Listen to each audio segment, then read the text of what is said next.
Hello there, and welcome back to my channel. Before we begin, take a quiet moment to settle in and let the day loosen its hold while your breath finds an easy rhythm. Whether you are listening at night or in a soft morning, let the noise drift to the edges and let the mind rest in the middle. Imagine a silent horizon where starlight has traveled for ages, where the air feels cool and weightless, and where the darkness is not empty, but softly breathing around you. Time moves like a slow river you cannot see, and space stretches like an invisible fabric, holding everything in place. The stars, the dust, the quiet pull of distant worlds. This is a question as old as the first human gaze at the night sky. What actually are space and time? Not a list of facts, but a slow unfolding, a journey through the invisible structure that cradles every moment, every breath, every flicker of light. It is a tale of fabric and flow, of stillness and motion, of the stage on which everything exists. What if space is not the emptiness between things, but the gentle thread that connects them? And what if time is not a clock ticking forward, but a river flowing in only one direction, carrying stars, memories, and everything you have ever known? Where are you listening from right now? And what is the weather of your room? Quiet, dim, rainy, or warm? While we share this small moment woven into the same fabric of space and time. If you enjoy slow journeys like this, you are welcome to stay a little longer. Maybe follow along, no rush. Just a seat beside the soft glow. So, let your thoughts fall to the pace of light drifting through the dark. Let your breath sink with the turning of unseen wheels. And we will begin, moving gently through this question, like a tide that knows its way, soft and sure. There is a night without a moon, and above, the sky is full of stars. They hang there, scattered like salt across black cloth, each one a point of light that has traveled through the vast and patient, dark to reach the eyes that look up now. The light is old, older than memory, older than the hills, older than the first breath of any living thing, and yet it arrives soft and new, as if it had just been born in the moment of seeing. Space in this moment does not feel like emptiness. It feels like something real, something that holds and carries and allows the light to move. It is not the gap between the stars, but the quiet stage on which they rest. The ancient Egyptians looked up at this same sky and saw not absence, but presence. They imagined a goddess named Nut, her body arched across the heavens, her skin the color of twilight, swallowing the sun each evening and giving birth to it again each dawn. To them, the sky was alive, breathing, moving, tender. It was not a void, but a body, warm and watching. The Babylonians mapped the stars with careful hands, tracing their slow drift across the seasons, learning their names and their returning paths. The Greeks wove stories into the patterns they saw: hunters and bears, swans and serpents, as if the night itself were a book written in light, and perhaps it is. Perhaps the sky has always been trying to tell us something, in a language older than words, slower than speech. Space is like a fabric, stretched thin and wide, holding everything that is. It does not push or pull, but simply allows. It gives room. It gives distance. It gives the quiet in between, where things can exist without touching, where light can travel without end. And so the first question forms, soft and slow, like a breath in the dark. What is this space that holds us?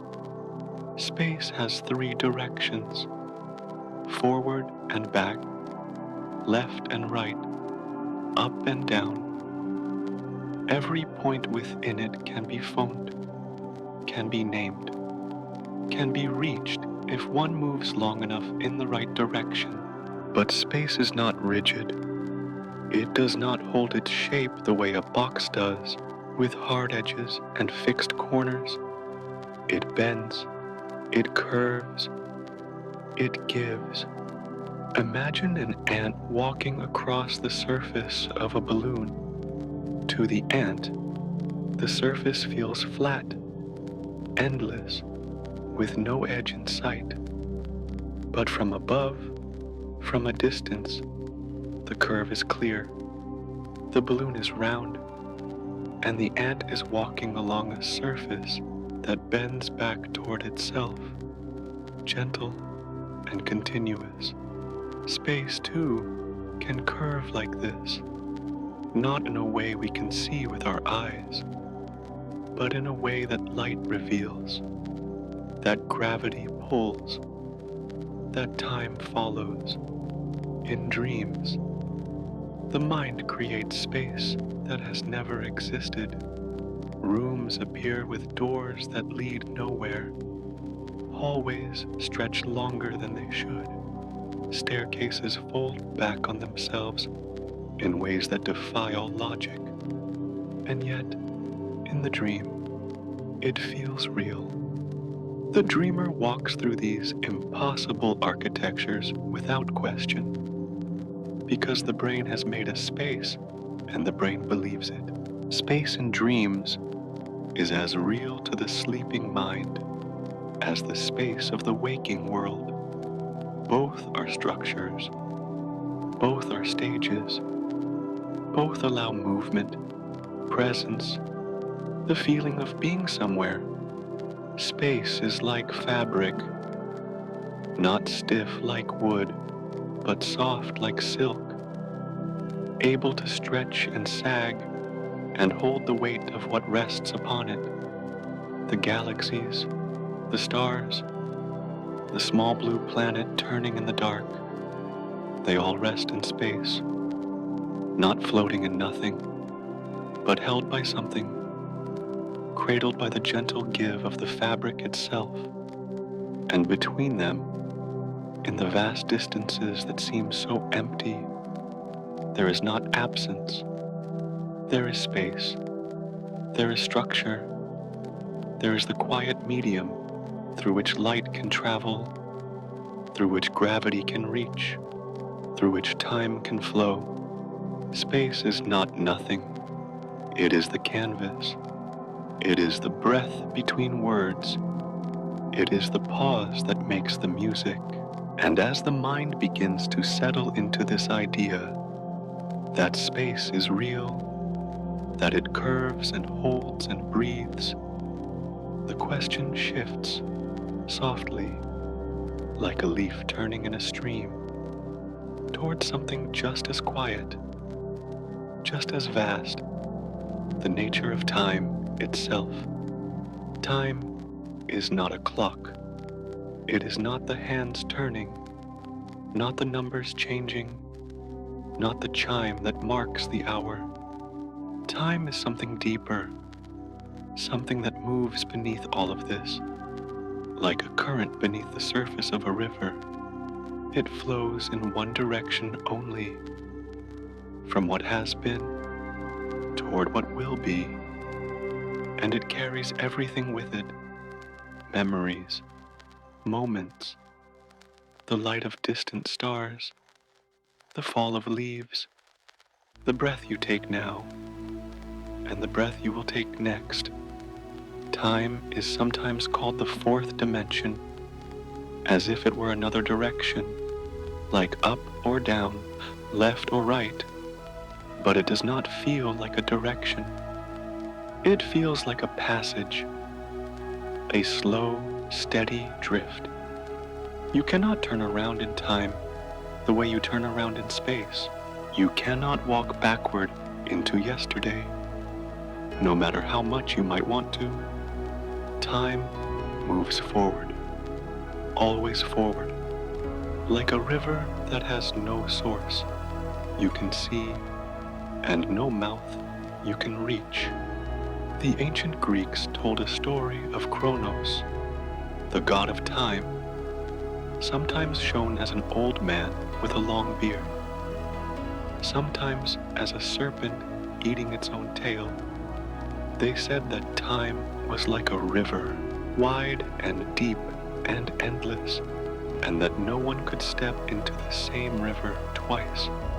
The water that touched your foot a moment ago has already moved downstream, and the person who stepped in is not quite the same person who steps out. Everything changes, everything flows. But why does time move in only one direction? Why can we remember yesterday, but not tomorrow? Why does the cup fall and shatter, but never leap from the floor and mend itself? Why does smoke rise and scatter, but never gather and return? The answers lie deeper than words can easily reach, in the way the universe prefers disorder over order, in the way energy spreads and does not return. But for now, it is enough to know this: time flows, and we flow with it, like leaves on the surface of a stream. When you are resting, when your breath is slow and your body is still, time can feel different. It stretches, it softens. A minute in deep relaxation can feel as long as an hour, or as short as a heartbeat. Time is not only something measured by clocks, it is also something felt, something lived, something shaped by the mind and the moment. Time is like honey, slow and golden, pooling in the low places, gathering in the quiet spaces where nothing moves too fast. And in those spaces, in the softness of the breath and the stillness of the body, time becomes something you can rest in, something that holds you gently, without hurry, without end. Time flows, and space holds, and together they are not separate, but woven. And so the story turns, as gently as a page, toward the place where these two meet. For a long time, people believed that space and time were two separate things. Space as the open stage, and time as the ticking clock. Yet a softer truth emerged, as quietly as the first glow of morning touching a world at rest. They are not apart. They are bound together, so finely and so gently that they cannot be unstitched. They are one fabric, one stream, one slow breath, flowing beneath all things. People call it space-time. Imagine a vast cloth stretched through the dark, threads interwoven without end. Each heartbeat, each thought, each glimmer of a star is nothing more than a point, where two threads cross. The weave is delicate, yet strong, endless, yet near. Nothing drifts outside of it. Nothing is ever separate. All things are carried within the same pattern, steady and unbroken. In such a weave, place and moment cannot be parted. To say here is to whisper now. To say then is also to say there. Every event in the universe is both a location and a moment, both a point of distance and a point of time. Even the stars above you, shining quietly in the night, are not just far away, they are long ago. The light you see is a message sent years, centuries, even millennia before, carrying with it the memory of something that may already have faded. In looking upward, you are also looking backward, your gaze turning into a gentle kind of time travel. And when you sleep, when the body grows still and the breath slows, this fabric loosens its grip. Dreams reshape the pattern. Hours may dissolve into moments, and moments may stretch into what feels like entire lifetimes. A short nap may expand like an afternoon. A dream that lasts for minutes may feel as though it has wandered for hours in sleep. You float through space-time without markers, without clocks, unmoored, like a small leaf carried by a current too wide to see. Space-time itself cannot be touched, yet it holds everything. Every thought rises within it. Every movement unfolds inside it. You are not placed upon space-time as if upon a surface. You are wrapped within it, like a fish in water, like a bird in air. It is not outside you, and you are not outside it. You are always within the fabric, thread by thread, moment by moment, endlessly part of its quiet design. And in this recognition, there is comfort. You are not separate from the universe. You are not standing apart, adrift and alone. You are woven in, gently and completely, carried in the same flowing cloth as the stars and the seasons, the past and the yet to come. The weave holds, and it does not let go. And so, as the mind rests within this thought, soft as snow falling on still ground, the story turns again toward the messenger that glides through this fabric without pause, a traveler carrying memory and glow, the quiet gift of light. Light moves through space at a constant speed, the fastest speed there is. Nothing in the universe can move faster than light. It travels across the vast distances between stars and planets, between galaxies and voids, carrying information, carrying energy, carrying the image of things far away. From the sun to the earth, light takes a small but measurable amount of time to arrive. When you look at the sun, though you should never look directly, you are not seeing it as it is now, but as it was a few minutes ago. The light you see left the surface of the sun and traveled through the emptiness, patient and steady, until it reached your eyes. In that sense, all seeing is a kind of time travel. You are always looking into the past. When you look at the stars at night, you are looking even further back Some of the stars you see are so far away that their light has been traveling for hundreds, thousands, even millions of years. The star you see tonight may no longer exist. It may have burned out, collapsed, faded into darkness long ago, but its light is still traveling, still moving, still carrying the memory of what it once was. In ancient Persia, light was seen as sacred, as the breath of the divine, as something that could move between worlds without ever growing tired or old. Light does not age.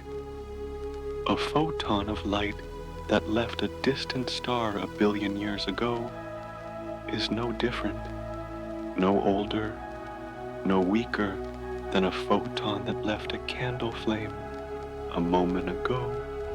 Light is eternal in its youth, forever traveling, forever bright. Light is the bridge between space and time. It connects distant places. It reveals distant moments.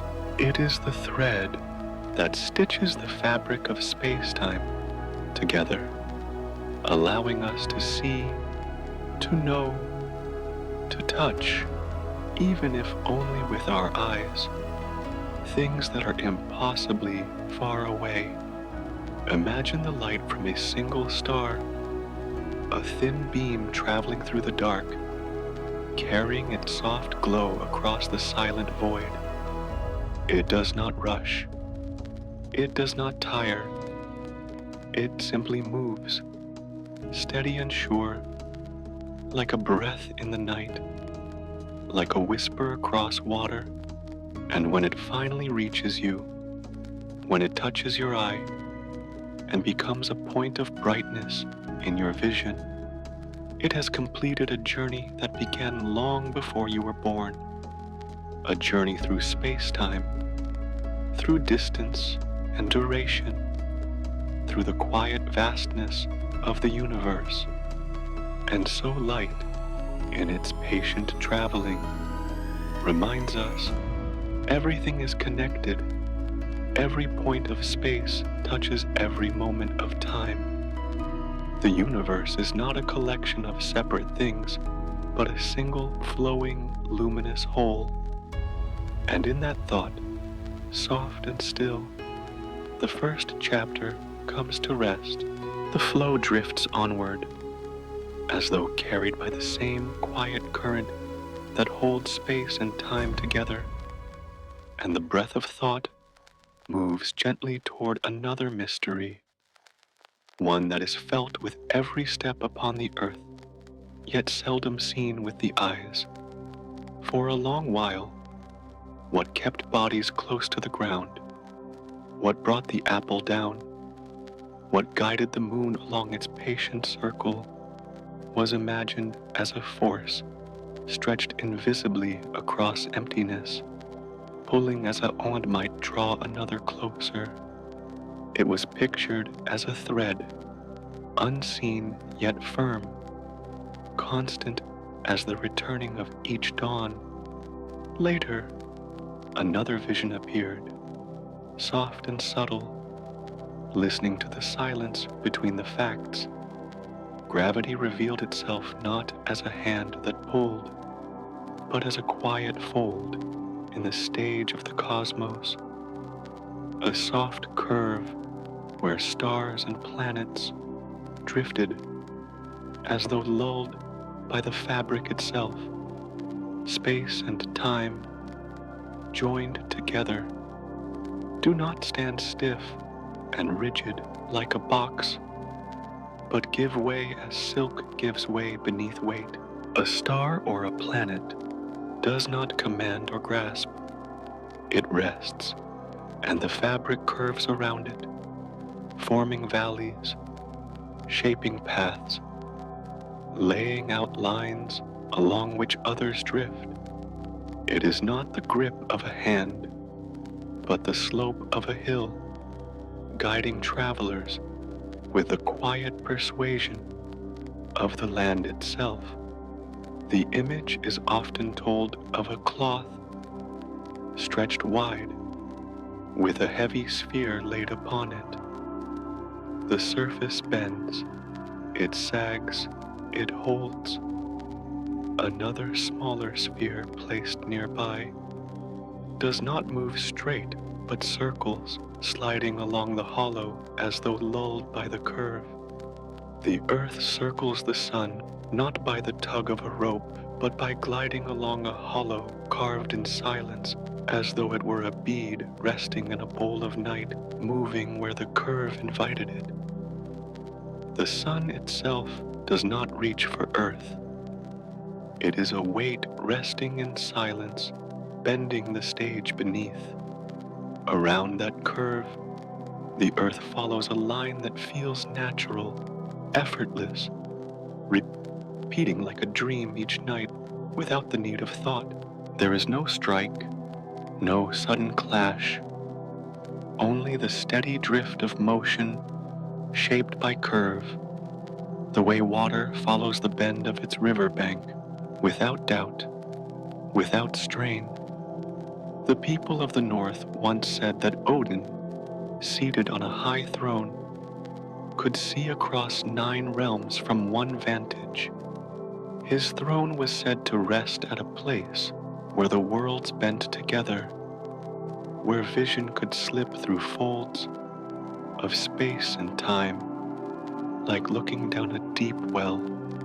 In myth, they saw what the cosmos whispered, that what is curved may also reveal, that what is bent may also connect. To fall is not to strike or to end, but to follow a gentle slope, to drift along the hollow drawn by presence, as though the body were a feather leaning into a breeze. A body in free fall is not being pulled down, but moving naturally upon a curved path, like a feather sliding on a breeze, like a pedal carried on slow water. It is motion without resistance, without strain. The earth itself falls forever around the sun, never reaching it, never leaving it, tracing a circle without end, like breath that returns upon itself in rest. The moon falls around earth in the same way, drawing a silver path across the sky. Each fall is a glide, each orbit a song, each curve a cradle. There is no violence here, only the persuasion of a hollow in space-time, carved quietly by presence. Imagine a bubble set upon a funnel, spiraling inward with calm inevitability, its path not commanded but suggested by the slope beneath. It circles, it drifts, it sinks, and in that movement there is no hurry, only surrender to shape. Gravity is such a funnel, carved not in soil or stone, but in the unseen cloth of space-time, invisible yet always felt. To drift within such a curve is to trust the design of the cosmos, to rest within its shape instead of struggle. Gravity is not a chain, not a call, but a reshaping of the ground beneath, a reshaping so complete that every orbit, every step, every fall is only a continuation of that curve. And in this vision, falling no longer feels like descent, but like floating in soft circles, like sinking gently into the cushions of night. To rest within gravity is to rest within the fold of the universe, to let breath move freely, to let the body feel light even as it is held. The curve is patient, The curve is kind. The thought settles here, with gravity not as a grasping hand, but as the quiet bend of space-time, the gentle slope upon which all things drift, as natural as a leaf upon still water, as serene as the rhythm of breath in the dark.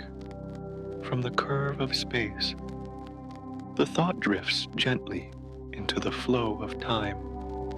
For what bends in one dimension bends also in the other, as though both were woven threads of the same cloth, folding together in silence.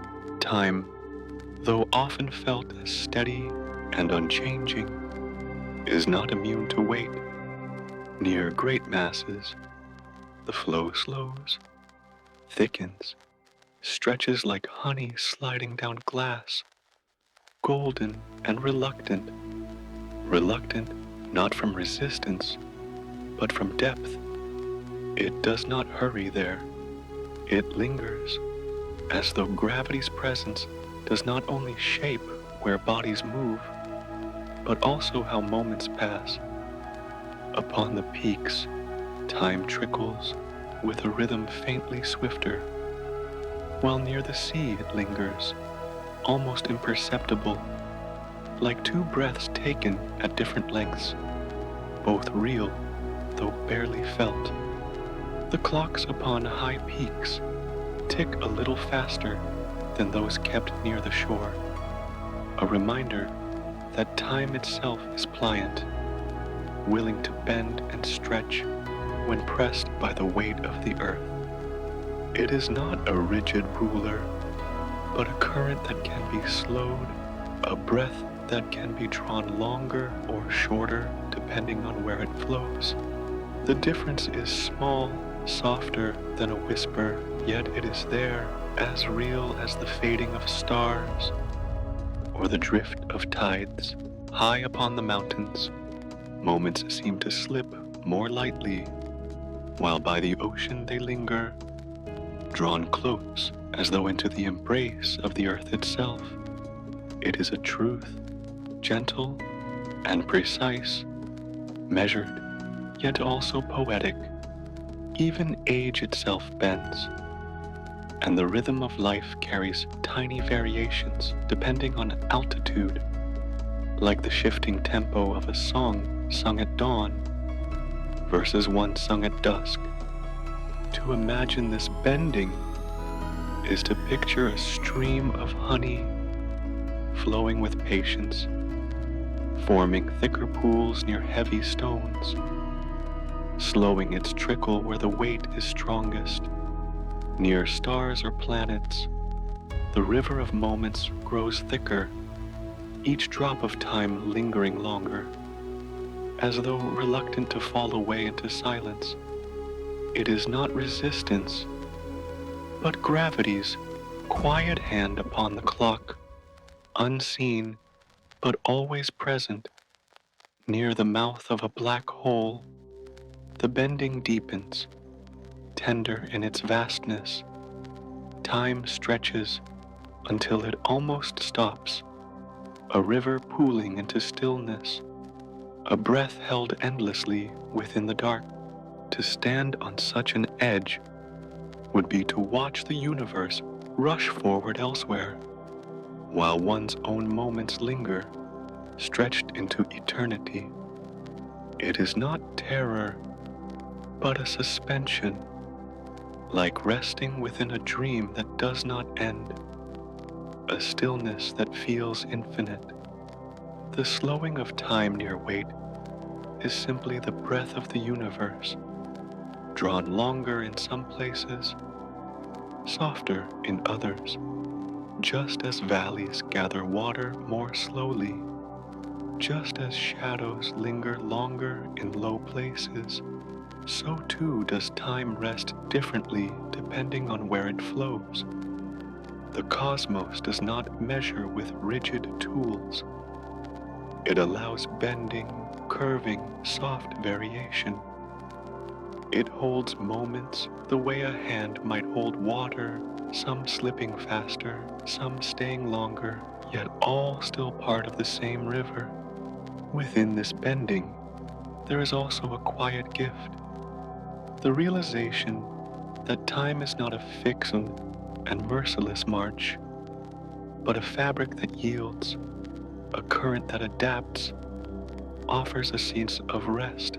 To imagine one's days as honey, thicker here, thinner there, is to feel the possibility of softness in the passage of existence. Not every second is equal, not every breath is the same length, and yet all are part of the same unfolding, gentle and unhurried. Even now, within the simple act of breathing, there is a reflection of this truth. Inhalation stretches, elongates, slows the senses of the world. Exhalation releases, quickens, moves on. Breath is time made visible, time softened into rhythm, time bent by the body's quiet weight. To breathe slowly is to let time stretch. To breathe deeply is to let it linger. And so, in the nearness of gravity, the cosmos itself seems to breathe more slowly, as though matching the pace of stars. The bending of time, though almost invisible in daily life, carries with it a sense of wonder that does not disturb but soothes.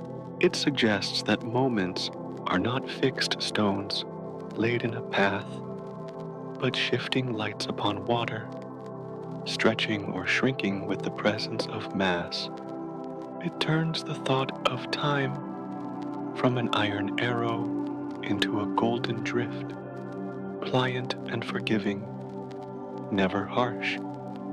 And so the flow settles here, with time itself revealed as flexible, shaped by the weight of worlds, slowed near great masses, lingering at the edges of black holes, stretching like honey in the dark, a current both steady and pliant, a river that breathes, a breath that carries, a lullaby written not in words, but in the slow unfolding of space-time itself.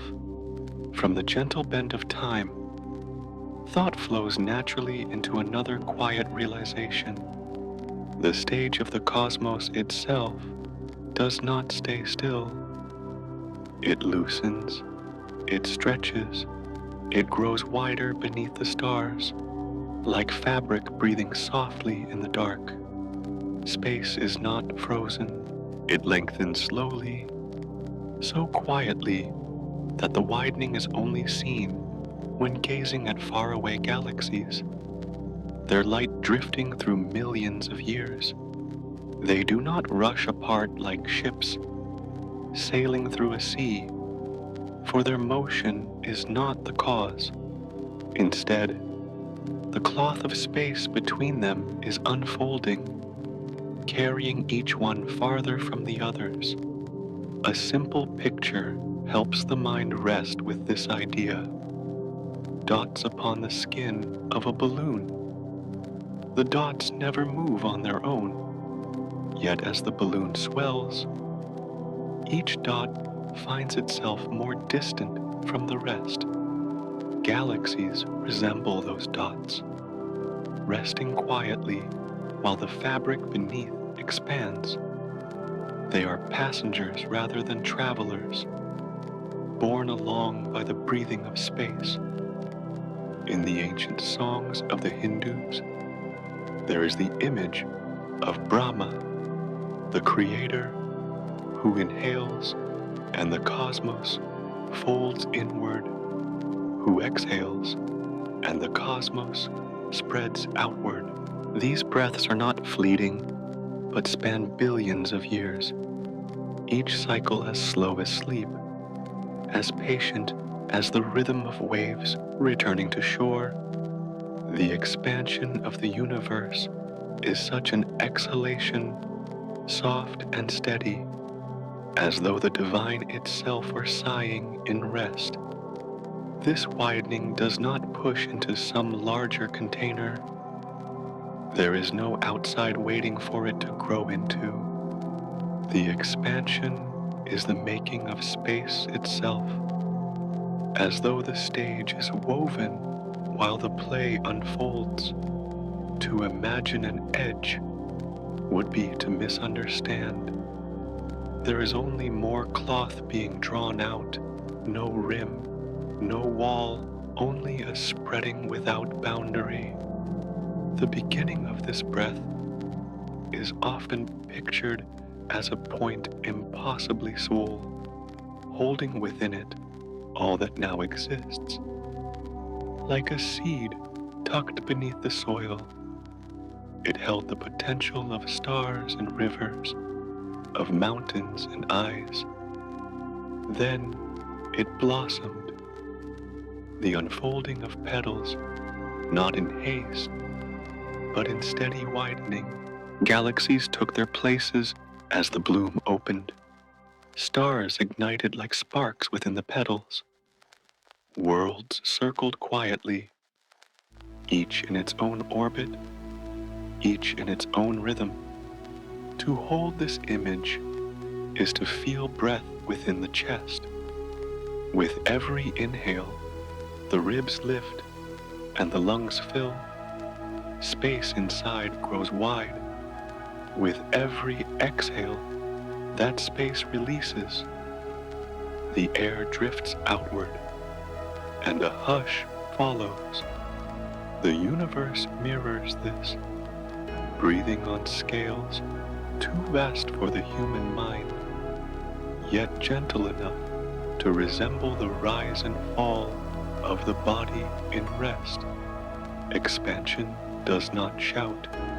It is not an explosion. It is closer to the slow lengthening of a shadow when the sun sinks lower, or the spread of ripples across a pond when a single pebble touches the water. Galaxies are lanterns upon the cloth, separating not by their own effort, but because the cloth itself unfurls beneath them. The widening is continuous, like silk drawn out thread by thread, smooth and patient. Within such an image rests comfort. Growth can be quiet, unfolding without urgency. The universe expands, not like a burst, but like a sigh at dusk. Not like a storm, but like a whisper carried on the wind.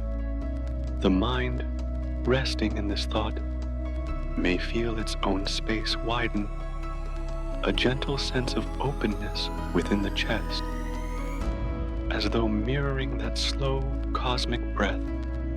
The idea carries a kind of tenderness.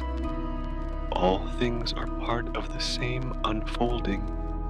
The stars that glow, the planets that turn, the dust that drifts unseen. None of them move away by choice or by will. They are held in the same widening, each one cradled within the same sigh.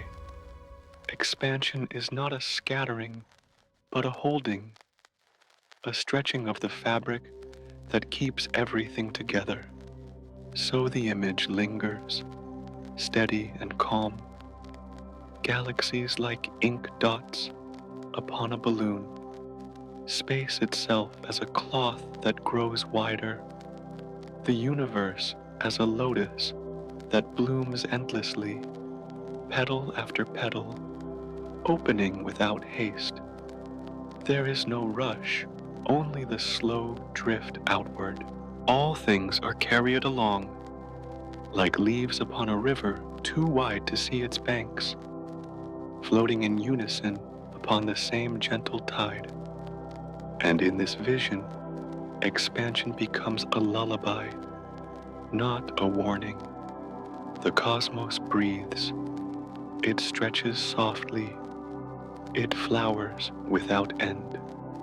To sense this is to rest with the thought that all of existence moves outward together, not in fear, but in the rhythm of sleep, in the rhythm of breath, in the rhythm of silence that never ends. From the thought of expansion, another question rises softly, like mist over still water.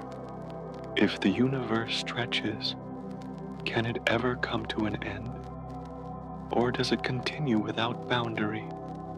There are those who imagine the cosmos as infinite, with no edge, no final wall, a horizon that always recedes. Others see it as vast yet finite, shaped but without a rim, like the surface of a sphere that can be traveled without ever finding a stopping place.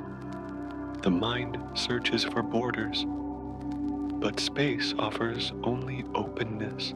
The image of a globe helps quiet the uncertainty.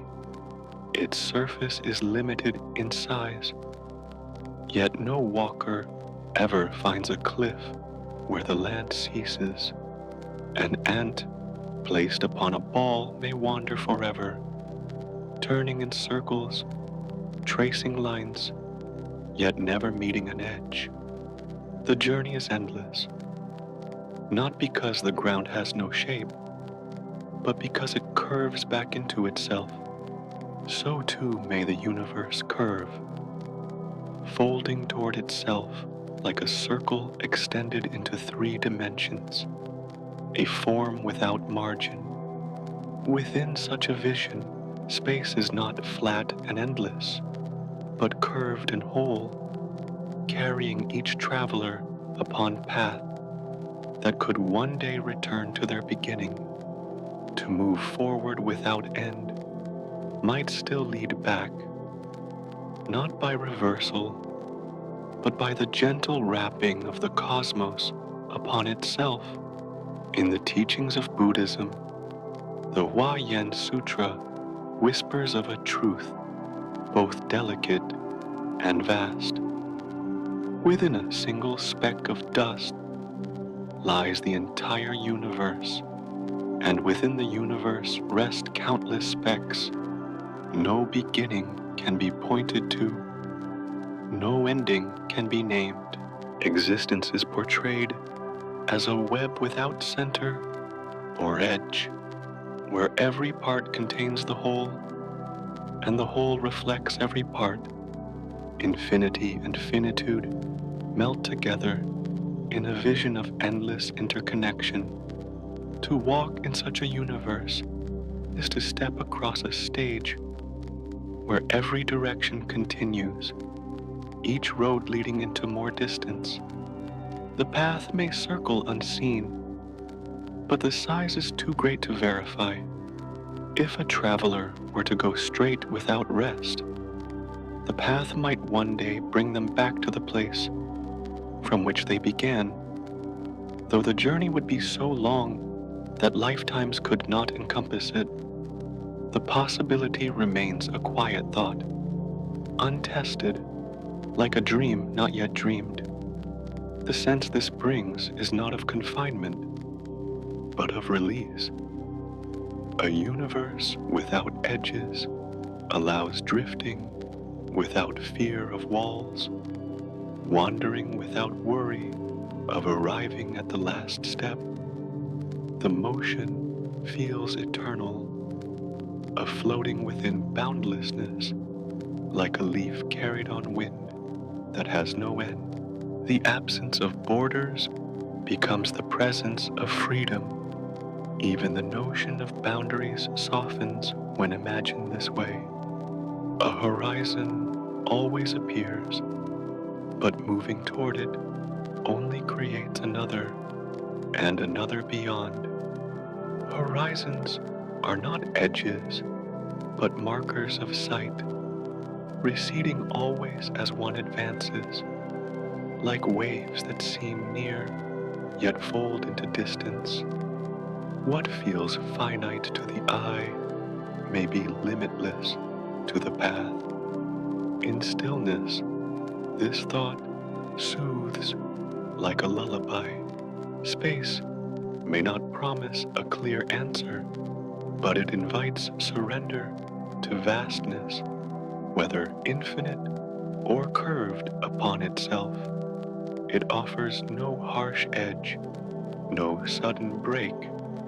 It only provides room, more room than can be measured, more than can be conceived, a room that holds all stars and still leaves silence between them.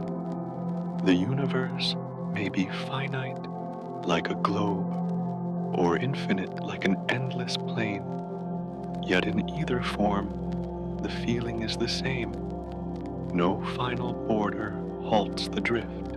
To rest within such immensity is to let go of the need for edges, to float upon a sea that reveals no shore. The absence of boundaries is not emptiness, but abundance, a fullness of directions where every journey continues. And so the thought finds peace here, in the vision of space without walls, a cosmos that curves back upon itself or stretches without end, a realm where travel may continue forever without reaching a stop. The sense is of boundlessness, a drifting that never concludes, as if carried endlessly through still night, as if breathing within air that never ends, as if sleeping within silence that has no borders. From the thought of boundless space, attention drifts gently toward the flow that runs through it, the quiet stream called time, and to the question of whether this river has a source from which it began. Time and space are not separate companions, but were born together, twins in the same first moment, appearing like breath and heartbeat, arriving at once. Before that instant, there was no before, no earlier place where moments might wait. The question of what came before the birth of the universe fades into silence, for there was no stage yet upon which such a sequence could unfold. To ask what lay before the beginning is like asking for a road north of the northernmost point. Beyond that turning, there is nothing to travel, no land, no compass. The very directions dissolve. In the same way, there was no earlier to reach for, because time itself had not yet stretched its first thread across existence. The beginning was not inside time. It was the birth of time. The image is soft and simple, the first drop of a spring, appearing from the rock without a trace of where it hid, sliding into being, and then forming a stream. The water did not flow before that drop, just as time did not pass before its first moment. What comes into being at the start has no need of a past, only the tender presence of a beginning. This thought may seem strange to the waking mind, yet in the realm of dreams, something similar occurs. Sometimes a dreamer awakens with memories of events that never were, recollections of past that existed only within the dream itself. The mind does not only create the present of the dream, but also weaves a past to accompany it, a history that was never lived, but feels complete. In this way, the brain mirrors the cosmos, which at its awakening brought not only space and light, but time itself, flowing from nowhere into everywhere. Time belongs to the universe as a property of its being. It does not sit outside, waiting to govern. It was created in the same breath as matter, as stars, as the fabric of space. To imagine time without the universe is to imagine a shadow without light, a river without water, a melody without sound. They exist together, inseparable, like inhalation and exhalation bound to the act of breathing. The first unfolding was not harsh or sudden when seen with gentle eyes. It may be pictured as the slow unfurling of a flower, petals opening from a bud that seemed too small to contain them. Outward they spread, soft and luminous, revealing space and time together, revealing a stage where galaxies could later turn, where stars could shine, where life could breathe. This was not chaos, but emergence, not noise, but a quiet blooming. To think of time as having a beginning is to rest with the sense that all flowing things need not be eternal in both directions. Rivers begin with springs, winds begin with shifts of air, songs begin with their first notes. Time too began, and its beginning was as natural as the first pulse of a heartbeat in silence. There is peace in knowing it started, for beginnings are part of the rhythm of existence. The absence of a before may feel unsettling, but in the calm of contemplation, it becomes soothing. Without an earlier moment, the beginning does not need explanation beyond itself.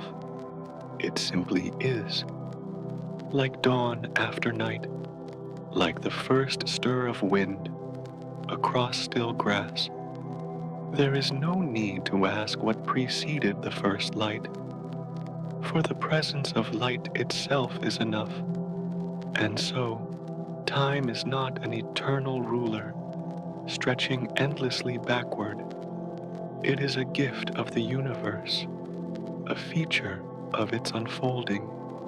It began when the cosmos began, and from that point onward, it has flowed like a current that never stops, carrying stars and lives, carrying memory and breath.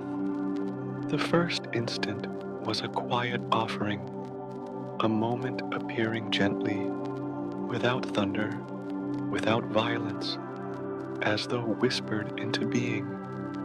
The thought rests in this vision, time rising with the universe, beginning with space appearing as softly as the first drop of a stream that still flows now. The current continues unbroken, yet its source lies at the birth of all things, a beginning that was tender, serene, and complete. The flow moves gently, as though the last thought were only a breath dissolving into silence, and the next rises without effort, carrying the mind toward the stillness between stars. When the gaze drifts into the night sky and lingers on the distance between 2 points of light, it seems as though that darkness is nothing at all, a gap without substance. Yet what appears as absence is not truly empty, for even in stillness there are whispers, even in silence there are threads, like the clear sky at midday, where eyes see only blue, but lungs draw air from its depth. The dark between stars holds more than it shows. Transparency does not mean vacancy, and clarity is not void.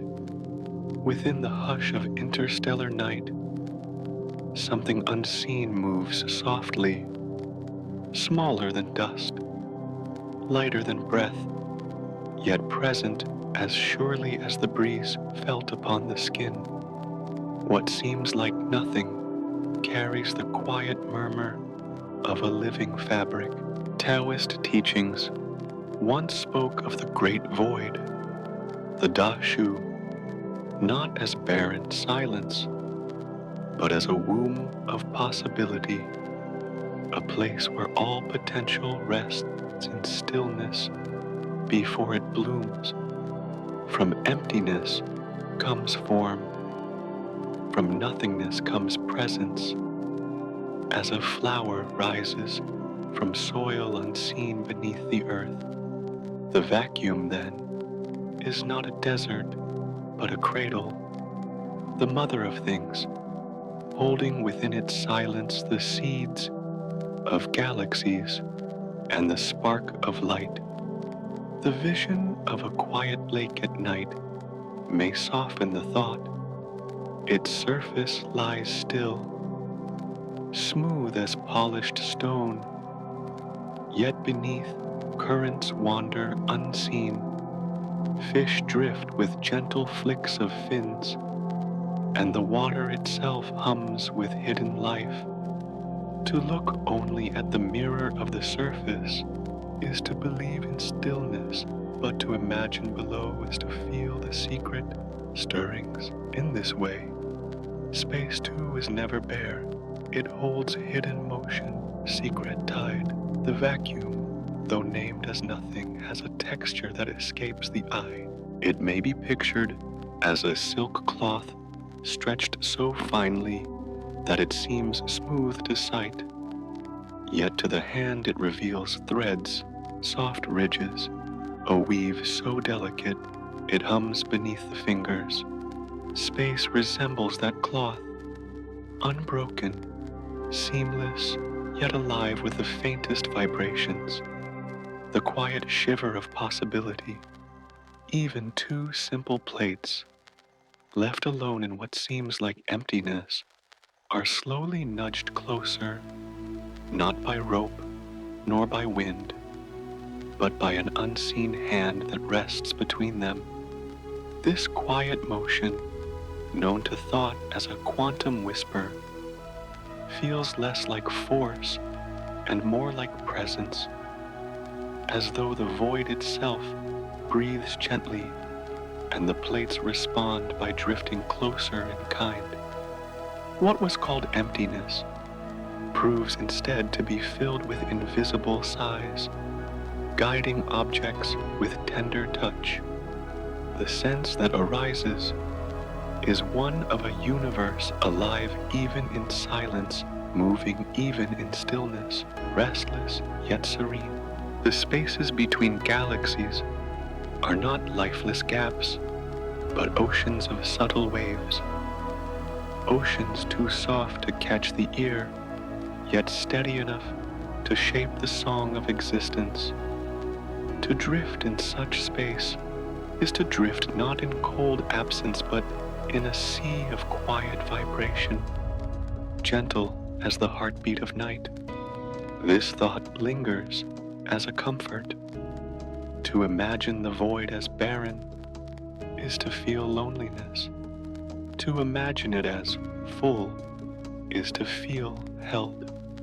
Space, in this way, becomes not a hollow, but a field, not a blank, but a fabric woven with unseen threads. Like breath-filling lungs that once felt empty, the void expands into fullness, whispering that silence itself is alive. In the rhythm of the universe, emptiness is never empty. It is possibility, waiting like a seed before spring, or like the hush before dawn. Within that silence, galaxies bloom, stars ignite, and even thought finds a place to rest. The void is both cradle and current, both stillness and pulse, both silence and song.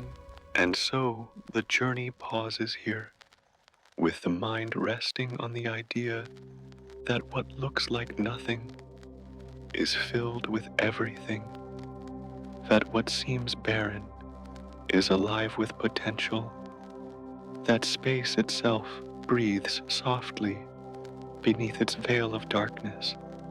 The emptiness between stars is not absence, but presence unseen, a gentle reminder that even in silence, the cosmos stirs, and that stirring is enough to cradle thought into rest. The thought moves gently, like a ripple sliding from one circle to the next, carrying the mind from the vast stillness of space into the hidden lands of the very small. Beneath the scale of dust, beneath the measure of a drifting mote, there exists another stage, one quieter yet more restless, where time does not flow as it seems to in the open sky. It flickers and bends, a stream that does not always move straight, but sometimes leaps and lingers, like a playful child whose steps never follow a single path. In this miniature realm, the familiar order of before and after becomes less certain, as though threads of past and future weave together in patterns too fine to see. The river of time that appears smooth in the world of stars becomes here a shimmer, like sunlight scattered across water on a windy day. It does not vanish, it only dances, sparkling and wavering in ways the larger world rarely reveals. A candle flame offers a gentle picture. Its glow is steady enough to warm the dark, yet within the flame there is no stillness, only constant tremor, a wavering that never rests. Time at the smallest scales resembles that trembling light, never rigid, never entirely smooth, but filled with flickers, shifts, tiny variations that shimmer like stars glimpsed through moving branches. The sense of this world is one of brightness, within quiet, of motion hidden beneath silence. Seconds stretch into fragments so delicate that they slip beneath thought. Moments so brief, they feel shorter than a blink, lighter than the pause of a ticking clock. Yet even in such brevity, time remains, not gone, but flowing in threads finer than breath, present as softly as the air that moves unseen across a still night field. Children often feel something similar in their own way, though on a different scale. To a child, a summer can seem endless, rich with hours that thicken like honey, days that feel more abundant than years later will. The mind, still open, gathers more, and so time feels fuller, denser, each moment stretched wide. This too is a reminder that time does not always carry the same weight for every being, that its current can slow or quicken depending on how it is held. Within the tiny world, the current of time feels like starlight, shimmering, broken into countless glimmers rather than a single steady beam. It appears not as a river, but as a rain of sparks, each drop bright for an instant before giving way to the next.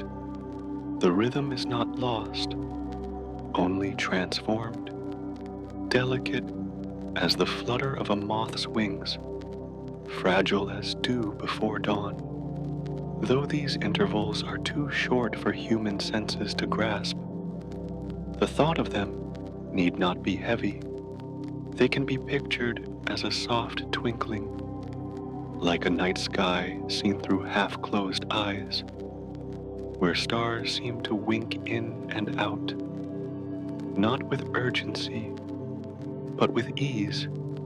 In this vision, time becomes less a straight arrow and more a constellation, patterns forming and dissolving, never harsh, always tender, To dwell on such images is to find comfort in the idea that time itself holds variety, that it can stretch wide or fold into glimmers, that it breathes differently at different scales. What feels infinite in childhood summers, what feels fleeting in a flicker of light, are both the same river, only appearing in different forms. A breath can seem long or short, but each remains part of the same rhythm, and in that rhythm there is rest. The thought settles gently here that within the smallest realms, time glitters rather than flows, trembles rather than marches, shines rather than strikes. It does not vanish. It plays. It does not command. It flickers. To imagine time this way is to imagine lying beneath stars that wink softly, each moment another glow, another hush, another breath, and from this shimmering, the flow continues, quiet and unbroken, carrying the mind onward as though each flicker were only another step in the same dream.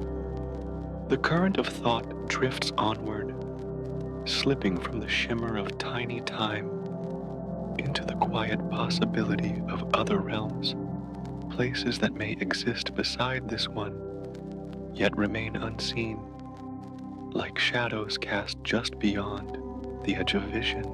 To imagine such spaces is to picture countless worlds, resting side by side, each carrying its own rhythm, each breathing with its own silence, none colliding, none disturbing the others.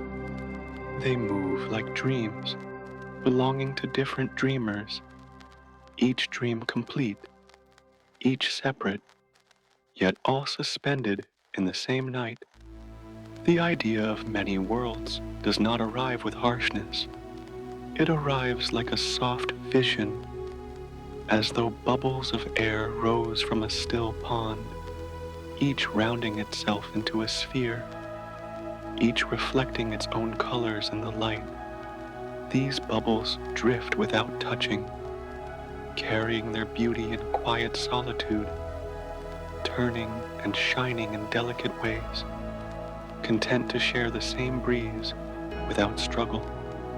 The universe, imagined this way, becomes an expanse of bubbles, endless in number, each containing a reality of its own. Among the people of the Celtic lands, there were tales of the other world, a place that lay beside this one, yet was hidden, as though separated by a veil thin as mist.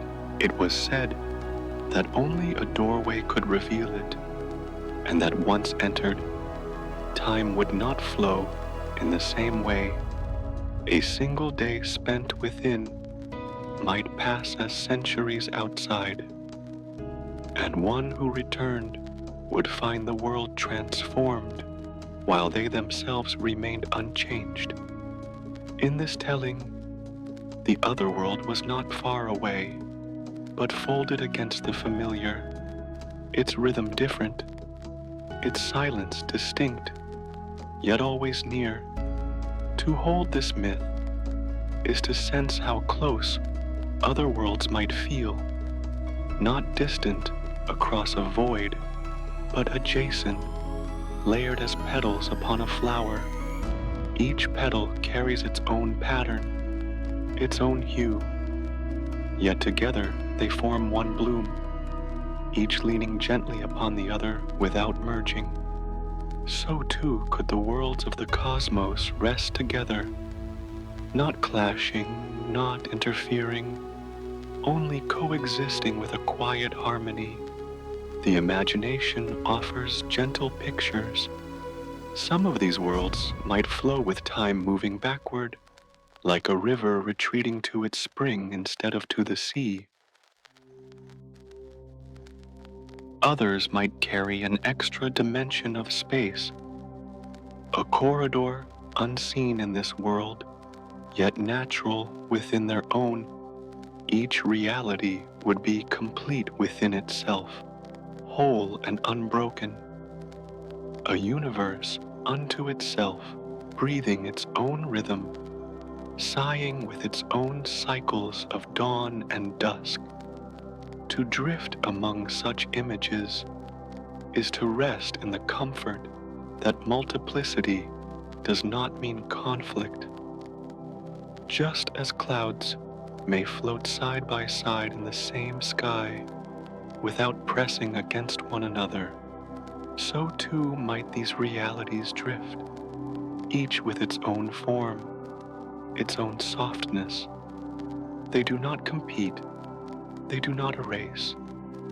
They remain as clouds remain, passing gently in currents that are shared yet unowned.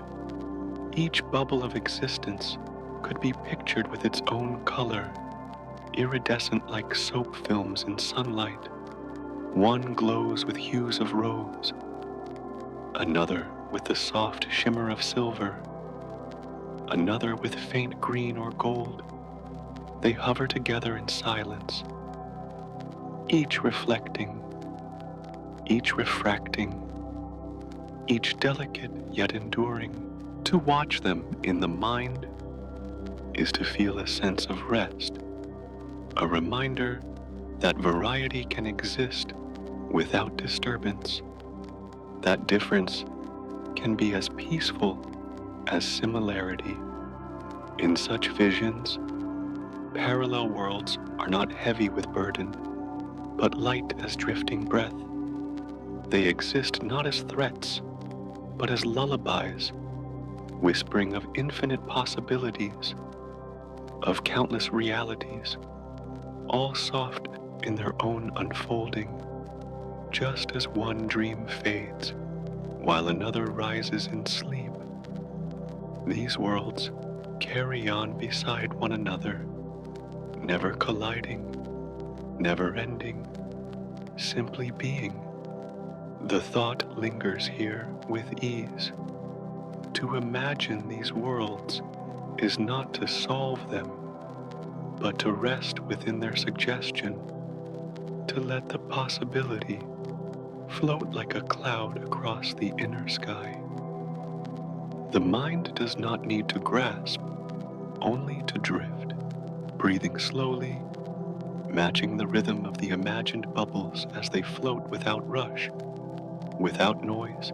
And from this vision, the flow moves onward, still gentle, still soft, carrying the breath of thought further into the mystery of existence, as though the dream itself were turning another page in silence. The thought drifts quietly from the vision of parallel bubbles into another image, one of resting depths, where the fabric of space bends inward with unusual patience, as though leaning into a pulse of stillness. These regions of the cosmos are unlike the wide plains of ordinary space, for here the cloth does not remain flat. It folds down, drawing itself into a funnel, calm and continuous, as though gravity were not a force, but a gentle hand reshaping the stage into a deep cradle. Such a place is often called a black hole, though the name suggests fear where none is needed. In truth, it may be pictured more softly, less as a threat and more as a well of silence, a hollow where the rhythms of the universe pause. From a distance, nothing shouts or stirs. It simply sits, a quiet center, a point of weight so concentrated that space itself bows low, like silk sinking under a bead of dew. To imagine the shape of this hollow, One might picture water circling the drain of a bath. The surface folds inward, the current spirals slowly, and the motion continues with grace until it vanishes beneath. There is no violence in the swirl, only the inevitability of flow, the surrender of water to a deeper path. The bending of space into a black hole carries the same softness, a slow gathering of lines into a center that holds them without noise. Within the stories of Japan, there is a realm called Yomi, the land of shadows, where time no longer carries meaning in the way it does upon the surface of the living world. Those who entered Yomi were said to remain not because of walls or chains, but because they had tasted of its food, becoming part of its rhythm, part of a fabric where time and space no longer separate. This ancient tale echoes the way black holes fold reality itself, blending what was once distinct into something inseparable. At the deepest heart of such a place, time and space mingle like honey stirred into milk, no longer apart, no longer able to be named in isolation. A moment might become distance, and distance might become a moment, the threads weaving into one another until they form a texture beyond familiar grasp. To imagine this is not to fear, but to accept the merging, the way colors fade into dusk, the way breath fades into sleep. From the outside, though, the picture remains serene. A black hole does not storm or blaze. It appears instead like a stone in a garden of raked sand, simple and dark, holding stillness within its presence. It absorbs without motion, it rests without display, and the silence it offers is as complete as nightfall over still water. Seen this way, it becomes less a devourer and more a resting place, a point where the flow of space-time itself finds pause. The sensation such an image brings is not of loss, but of rest.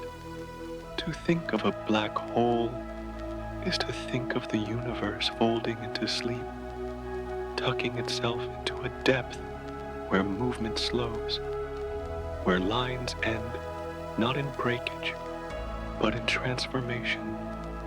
It is a cradle of silence, a hollow where time bows its head and space curls inward, both entering into a state of repose. And if thought lingers here long enough, the impression grows tender. The black hole is not a wound in the cosmos, but a place where the cosmos gathers itself inward, holding its breath in long stillness.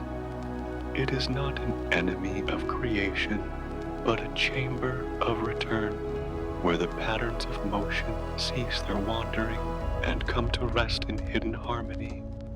To picture it as frightening is to miss its gentleness. To picture it as restful is to sense its true nature. Thus, the vision settles. The funnel of space, the spiral of water, the quiet realm of Yomi, the blending of honey and milk, all pointing to the same idea of rest. The black hole becomes a symbol of repose, of stillness so deep that even time lays itself down. There is no need for fear in this image, for nothing is destroyed.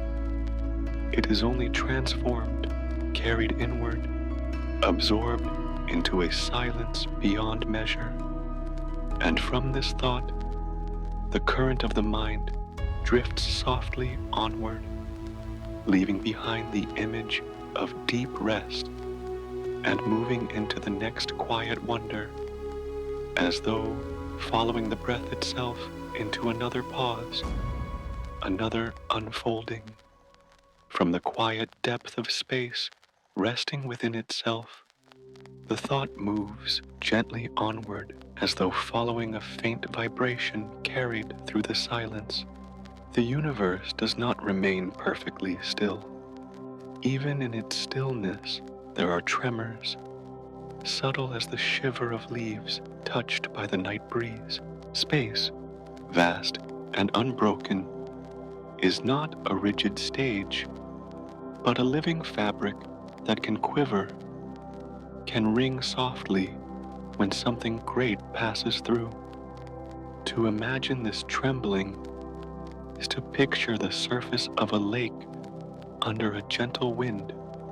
At first, the water seems smooth, but then tiny ripples spread outward, circles upon circles, delicate and endless.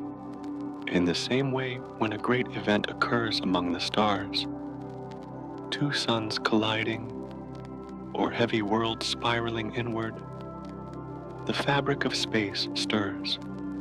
It does not shout, it does not strike, but sends its ripples outward, patient, slow, moving through the dark, like a song that no ear can hear. These waves are not of water, nor of air, but of the very cloth of space-time itself. They pass unnoticed, slipping through stars and planets, through stone, and through breath, as easily as light slips through glass. The motion is soft, so soft that the body never knows it, and yet it is real, traveling outward like the echo of a bell through a quiet valley. What begins as a tremor in one place continues across the cosmos, a hymn carried without end. A curious truth lies hidden in the heart. Even the beat of a human heart makes such a ripple, though faint beyond measure. Each pulse sends out a whisper into space-time, a vibration too delicate to ever be found, yet still present, still part of the universal fabric. With every beat, a message is given, like a stone so small that it cannot disturb the pond, yet still drops into its depth. Each person, without knowing, adds to the song of the universe, their rhythm folded into the great silence. To hold this image is to think of temple bells ringing in the stillness of dawn. The sound spreads outward, low and slow, filling the air with tones that continue long after the bell is struck, though ears may not hear them forever.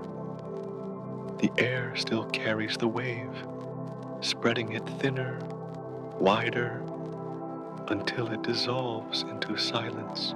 Gravitational waves, the ripples of space-time, move in the same way, carrying the memory of distant events across eternity until they fade into the fabric as softly as dew fades into morning light. They pass through all things with the gentleness of a breeze across skin. No hand feels them, no sound is heard, and yet they are always present. They come from the great dances of stars, from the slow spirals of galaxies, from collisions too far away to imagine. Each one passes quietly, unnoticed, like a sigh that brushes the cheek and is gone. They remind the mind that the universe is not silent, but sings in ways beyond hearing. Its lullaby woven not of notes, but of trembling space.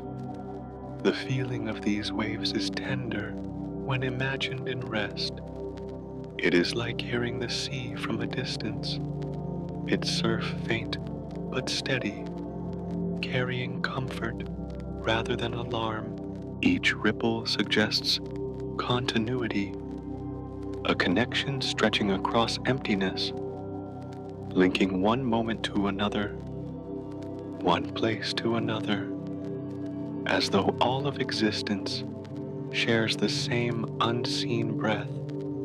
The universe speaks in ripples, and though the body cannot sense them, the thought can rest in their rhythm, slow, soft, unending.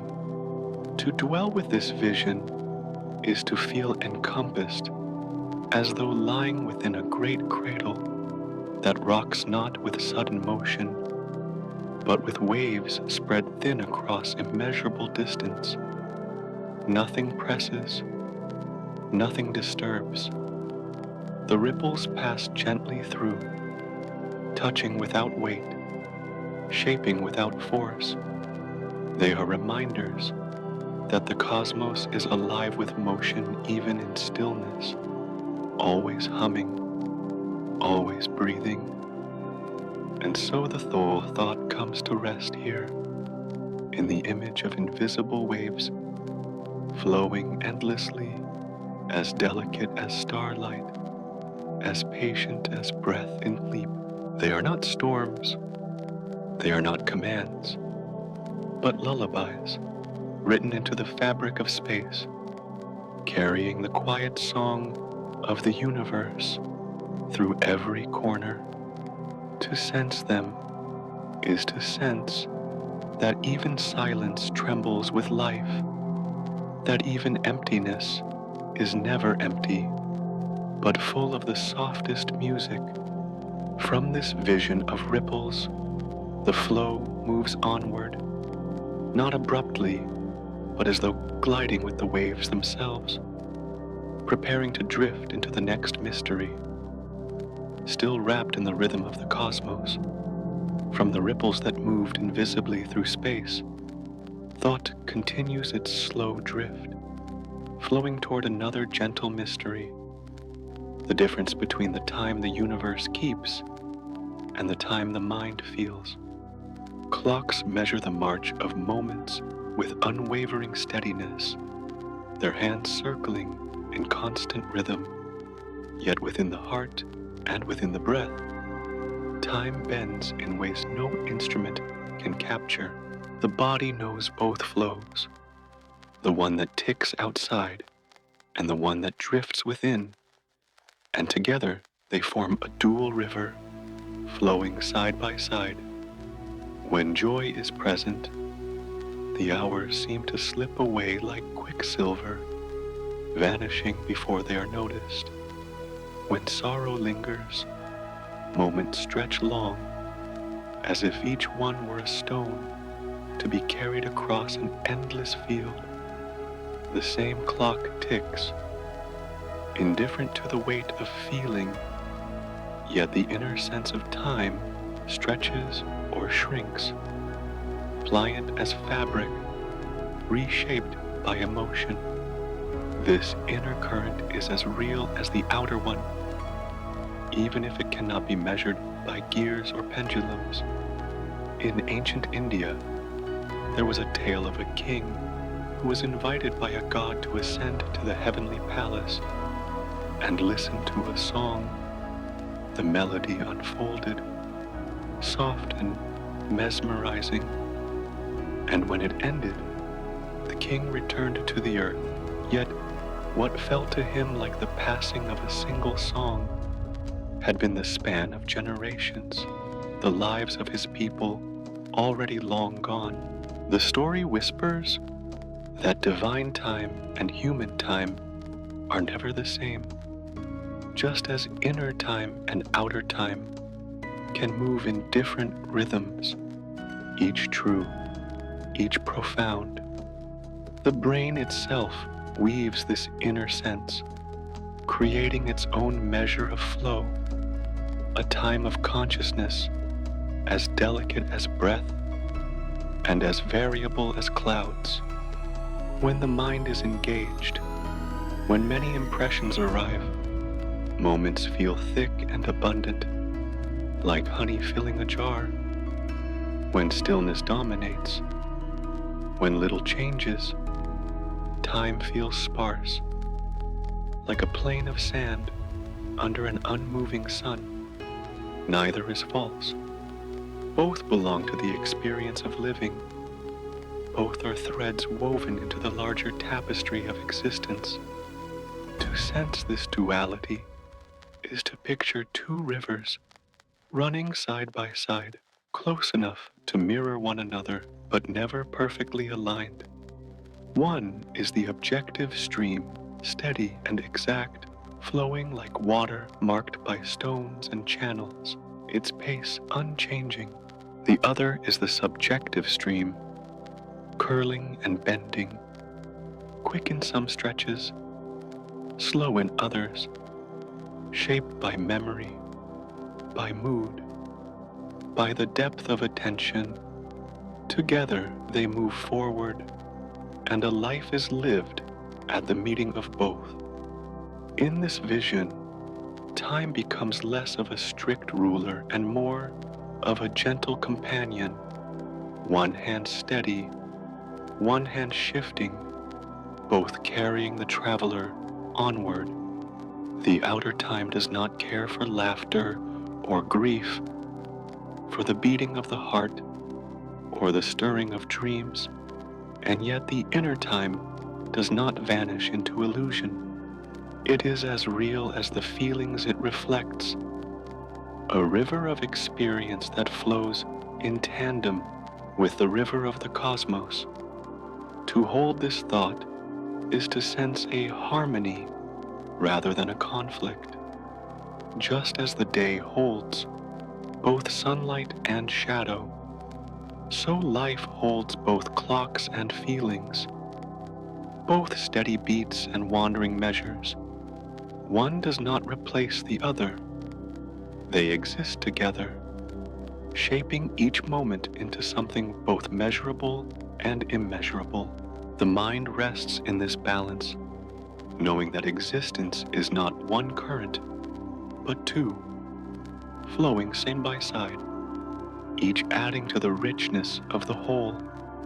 And so the image lingers, time outside as the constant ticking of the universe, time inside as the shifting song of the heart.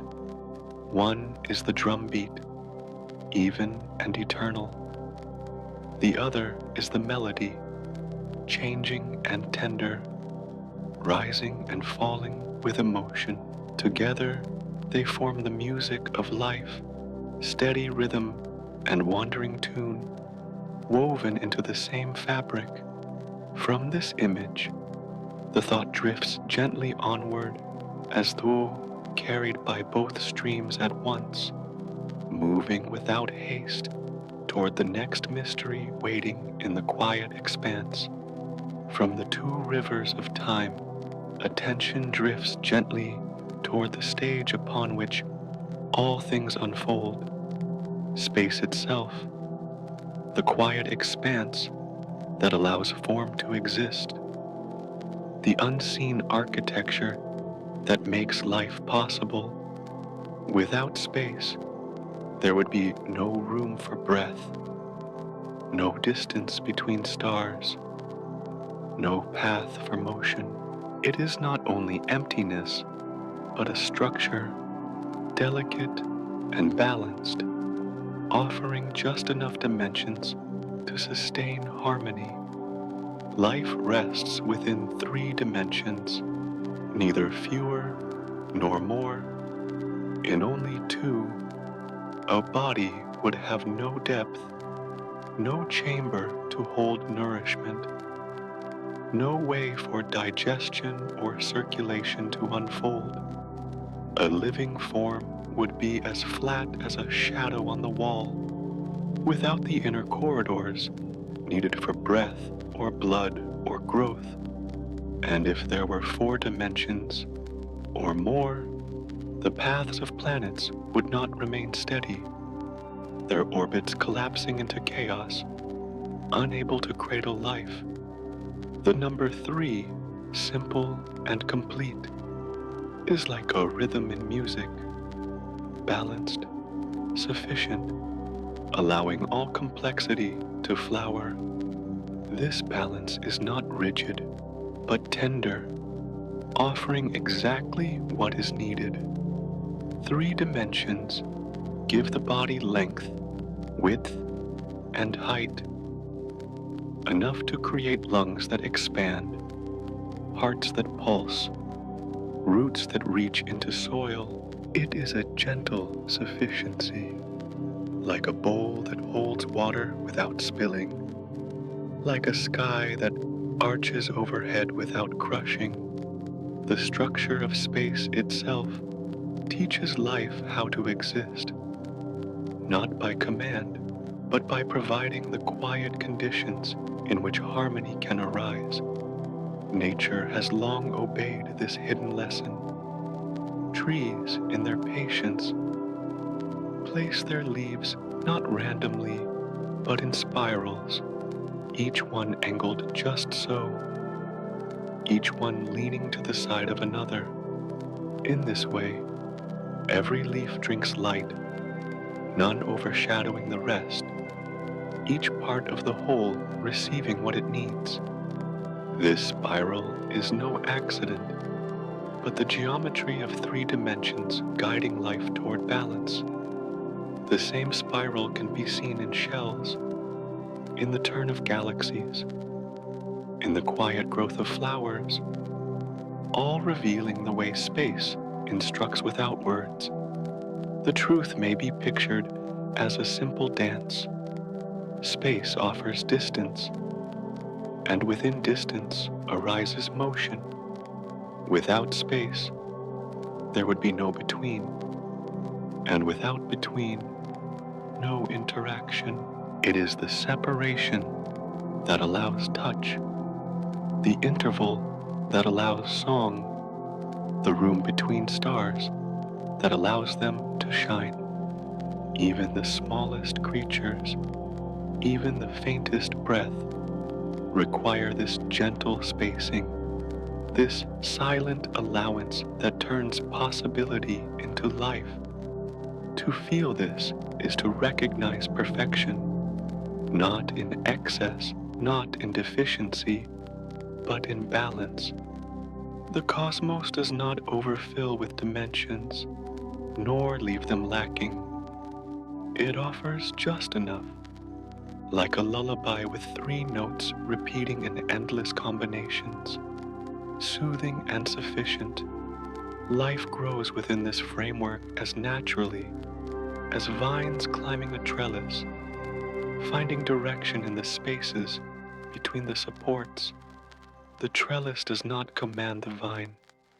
It only provides the shape through which growth can flow. In this way, space itself becomes a quiet teacher. It whispers to leaves how to arrange themselves, to rivers how to curve, to creatures how to move through distance. It does not speak with words, but with the silent geometry of existence, a geometry that cradles life without forcing it. 3 dimensions, soft and steady, form the canvas upon which everything breathes, and so the mind may rest in the thought that existence is not arbitrary, but tenderly structured. The body is possible because space provides chambers and passages. The planet is steady because 3 dimensions allow its orbit to hold. The forest is green because spirals distribute light. The cosmos feels whole because nothing is missing, nothing is wasted. It is a perfection without pride, a sufficiency without demand, like breath that expands and contracts with ease. The vision settles with calm assurance. Space shapes life, and life in turn reflects the balance of space. To sense this is to feel supported, to feel that the ground beneath is not only earth, but a fabric woven for harmony. Nothing is too much, nothing is too little. It is all just enough. And from this gentle realization, the flow of thought continues, moving like breath into the next mystery, still resting in the quiet rhythm of the universe. From the harmony of space shaping life, thought moves slowly into the current of time once more, asking why the river always flows in a single direction, never turning back upon itself. Each breath is followed by the next.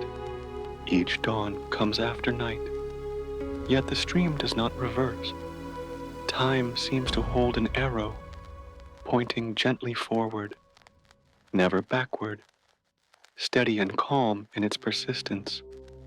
The reason whispered by the cosmos lies in a quiet principle called entropy, a word that carries the sense of disorder, of mixing, of things spreading apart. Yet even this idea, softened, may be pictured as the way autumn leaves drift across the ground, never leaping back into the branches from which they fell. Entropy is not a harsh command, but a natural unfolding, a tendency for things once whole to scatter, for what was contained to disperse, for patterns to loosen. It is the lull of dissolution, gentle as twilight spreading across the sky. A broken cup does not gather itself together again. Once the fragments are scattered, they remain apart, each piece lying where it has fallen, the shape of wholeness remembered but not restored. In the same way, smoke that rises into the air does not return to the chimney. Its particles, too dispersed, too free, drifting outward like mist across water. These are not failures, but expressions of time's forward drift, small reflections of the arrow that guides the universe toward greater mingling. Ancient voices, too, noticed this truth and clothed it in story. In China, it was said, "Spilled water cannot be retrieved. Once the clear drops touch the earth, they cannot be coaxed back into a vessel. The pool they might form is not the same as what was lost. The pattern has changed." Such a proverb is a mirror of entropy, reminding that time carries events away, that what was ordered will not return unchanged. Yet in this movement lies a kind of beauty, the beauty of streams that wander, of clouds that dissolve, of lives that scatter into memory. The arrow of time is thus entwined with the arrow of disorder. One does not move without the other. As moments pass, entropy increases, and in this increase, time is marked. To look upon the spreading of ripples from a single pebble is to see this arrow in miniature.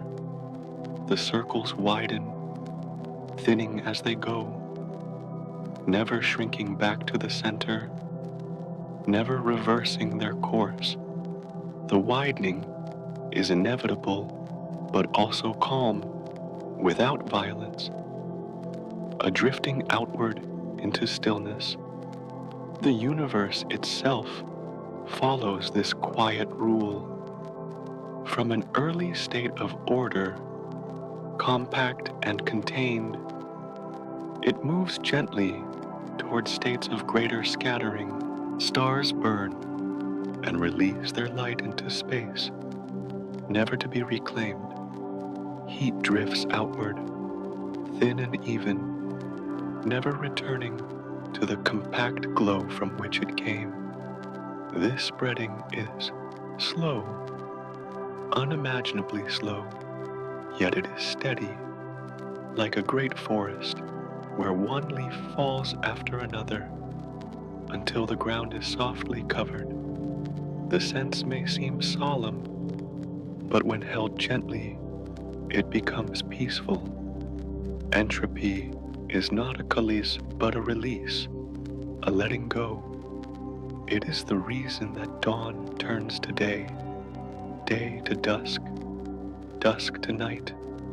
It is the reason that seasons cycle, each one wearing a slightly different pattern of growth and decline. Nothing stays fixed, everything drifts, and in that drifting there is a softness, like exhalation after inhalation, like the slow lowering of eyelids in rest. To imagine entropy is to picture a candle's flame. The wax melts, the heat spreads, the light travels outward into the room. None of it returns, yet the process feels natural, even tender. The flame is not defeated by its melting. It is made beautiful by it, the way light fills the dark for a time before fading into memory. Time flows forward because entropy flows forward, and both are gentle, inseparable companions in the unfolding of existence. And so the mind may rest in the thought that the arrow of time is not harsh, but quiet, not sudden, but gradual. It does not rush toward disorder, but strolls, like leaves settling one by one onto earth, like snowflakes drifting without sound. The universe does not resist this path. It follows it with serenity, as though breathing out slowly after a long inhale. From this vision, calm and unhurried, arises a sense of acceptance. Time flows forward because things loosen, because patterns soften, because what was once tightly held is allowed to spread. It is not loss, but change, not despair, but transformation. Entropy is the song of time's arrow, and it is sung in whispers, in dissolving clouds, in fading warmth, in the falling of petals. The current rests here, in the recognition that time moves one way, not by force, but by the gentle law of scattering. Entropy is its companion, and together they guide the cosmos forward, like a river carrying leaves downstream. There is no haste in this journey, only the endless unfolding of order into softness, structure into openness, presence into memory. And from that understanding, thought drifts onward, breathing with the rhythm of the cosmos, toward the next gentle wonder waiting in the dark. From the quiet arrow of entropy, thought drifts into the long memory of the universe itself, a memory stretched across ages, so vast that human language falters to contain it. The cosmos has been unfolding for an immense span, older than any star now burning, older than the earth beneath the feet, older even than the patterns of galaxies seen in the sky. Its story stretches far back into silence, as though time itself has been writing with the slowest hand imaginable, tracing chapter after chapter upon a canvas of darkness and light. Within this grand chronology, Earth is but a younger presence, a small jewel forming long after the first galaxies had swirled into being. The planet rests like a child in the arms of an elder universe, glowing with oceans and mountains, yet carrying a history only a fraction of the whole. Stars had burned and died before Earth came into form, scattering the elements that would later breathe as water and soil, as plants and animals. The story of the world is written upon pages already thick with ancient ink, and its letters shine briefly in comparison. Life arrived still later, delicate and unassuming, first as simple whispers of being, then slowly gathering into greater complexity. The rhythm of growth was not rushed. It unfolded as patiently as moss upon stone, as coral building reefs, as forests spreading inch by inch. Time allowed life to explore, to branch, to reach. Yet even as countless ages passed in this quiet labor, the span remained but a breath within the larger book of the universe. And only in the final moments of this long, cosmic narrative did human beings appear, fragile and brief in measure, yet luminous with thought.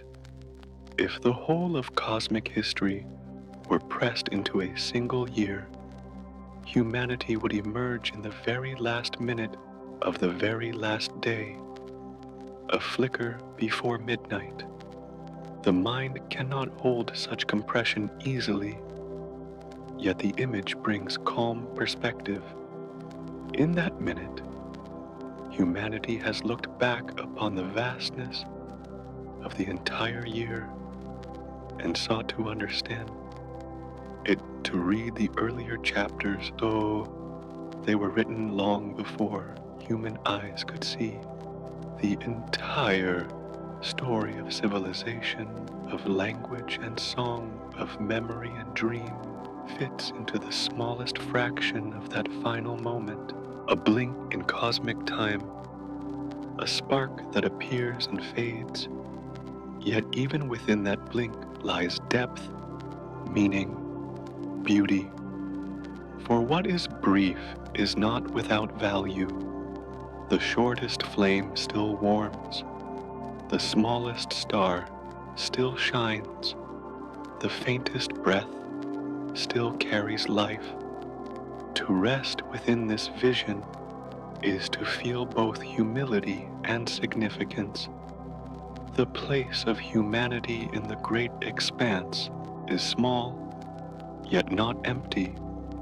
Each instant carries weight, as though the vast cosmos leans down to cradle even the most fleeting thought. Time does not measure worth in length alone. A single note may complete a song. A single petal may complete a flower. In this way, human presence, though brief, completes part of the universe's unfolding. The image of scale may be softened further. Imagine the cosmos as a great tree, its trunk and branches stretching for billions of years. Earth is a leaf upon one of its boughs, young in comparison to the roots and trunk that came before. Humanity is a dewdrop upon that leaf, sparkling only for a moment in the morning light. The drop does not last the day, yet it is part of the tree's wholeness, part of the cycle of water and air, part of the living pattern that breathes through the whole. To breathe with this understanding is to accept the smallness not as loss, but as belonging. Every second of existence is both a fragment and a fullness, both tiny and entire. The stream of human time may be short, yet it flows within the river of cosmic time, inseparable from its waters. Even the blink of an eye contains eternity, for eternity is made of countless such blinks. the milestones of the cosmos, its birth, its stars, its planets, its life, its humanity, form a sequence not of rivalry, but of harmony. Each comes in its time, each carries the story forward, each adds to the song. To know that human life is recent and brief is not to diminish it, but to see it as a delicate chord within a larger symphony, fleeting yet essential. And so the thought comes to rest upon this vision. The universe is ancient, Earth is young, life is younger still, and humanity is but a moment. Yet within that moment lies reflection, memory, awareness. The cosmos has unfolded across billions of years, and in its final minute, it has given rise to beings who can look back, who can wonder, who can listen to the quiet of time itself. From this gentle perspective, time no longer feels heavy.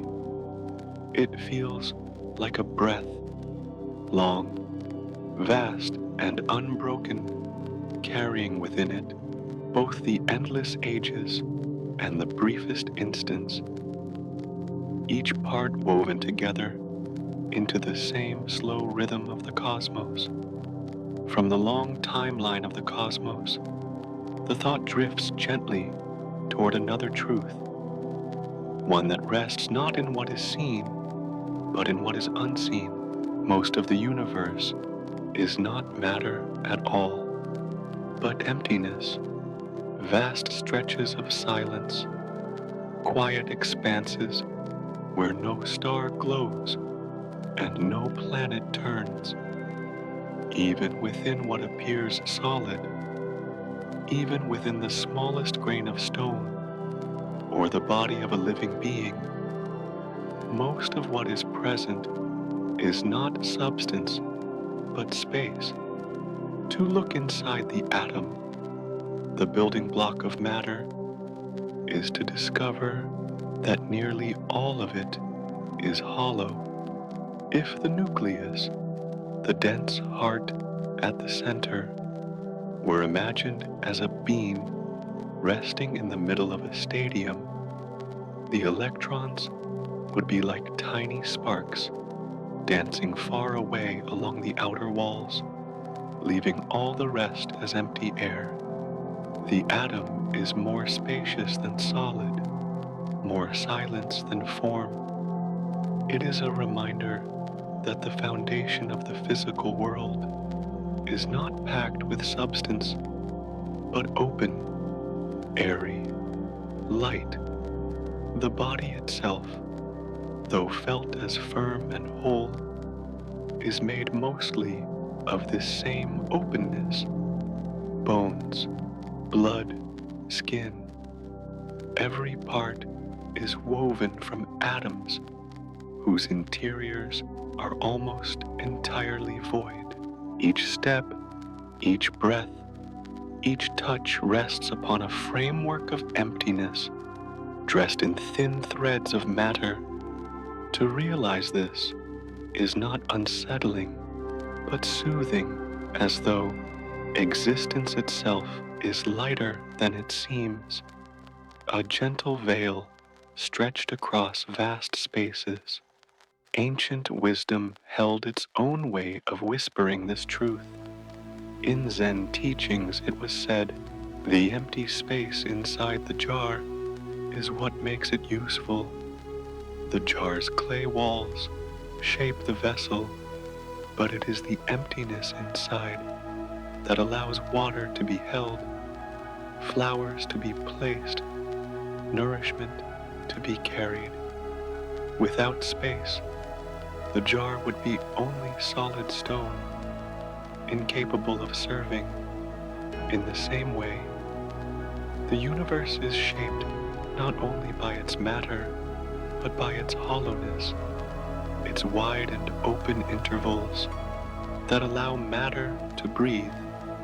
to move, to take form. Distance itself creates shape.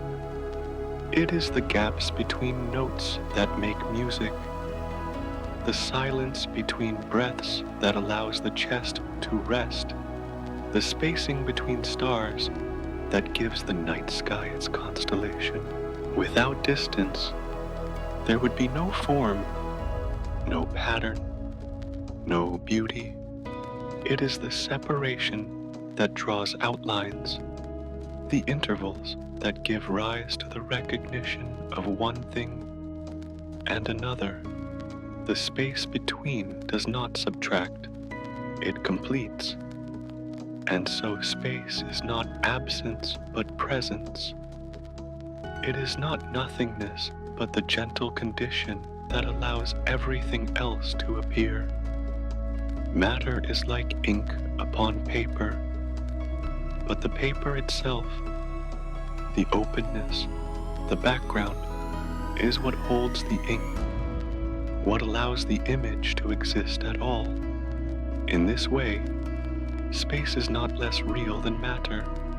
It is more fundamental, the stage upon which matter may briefly dance. To imagine this is to soften into an image of smoke curling in the air, delicate and weightless, forming shapes, yet never fixed, drifting through openness without boundary. Reality itself is like this, formed by patterns of matter, yet made possible only by the vast stretches of space that cradle them. Even the strongest mountain, even the densest metal, is built upon hollowness, woven of particles, separated by distances that outweigh their size. The sense this brings is one of lightness.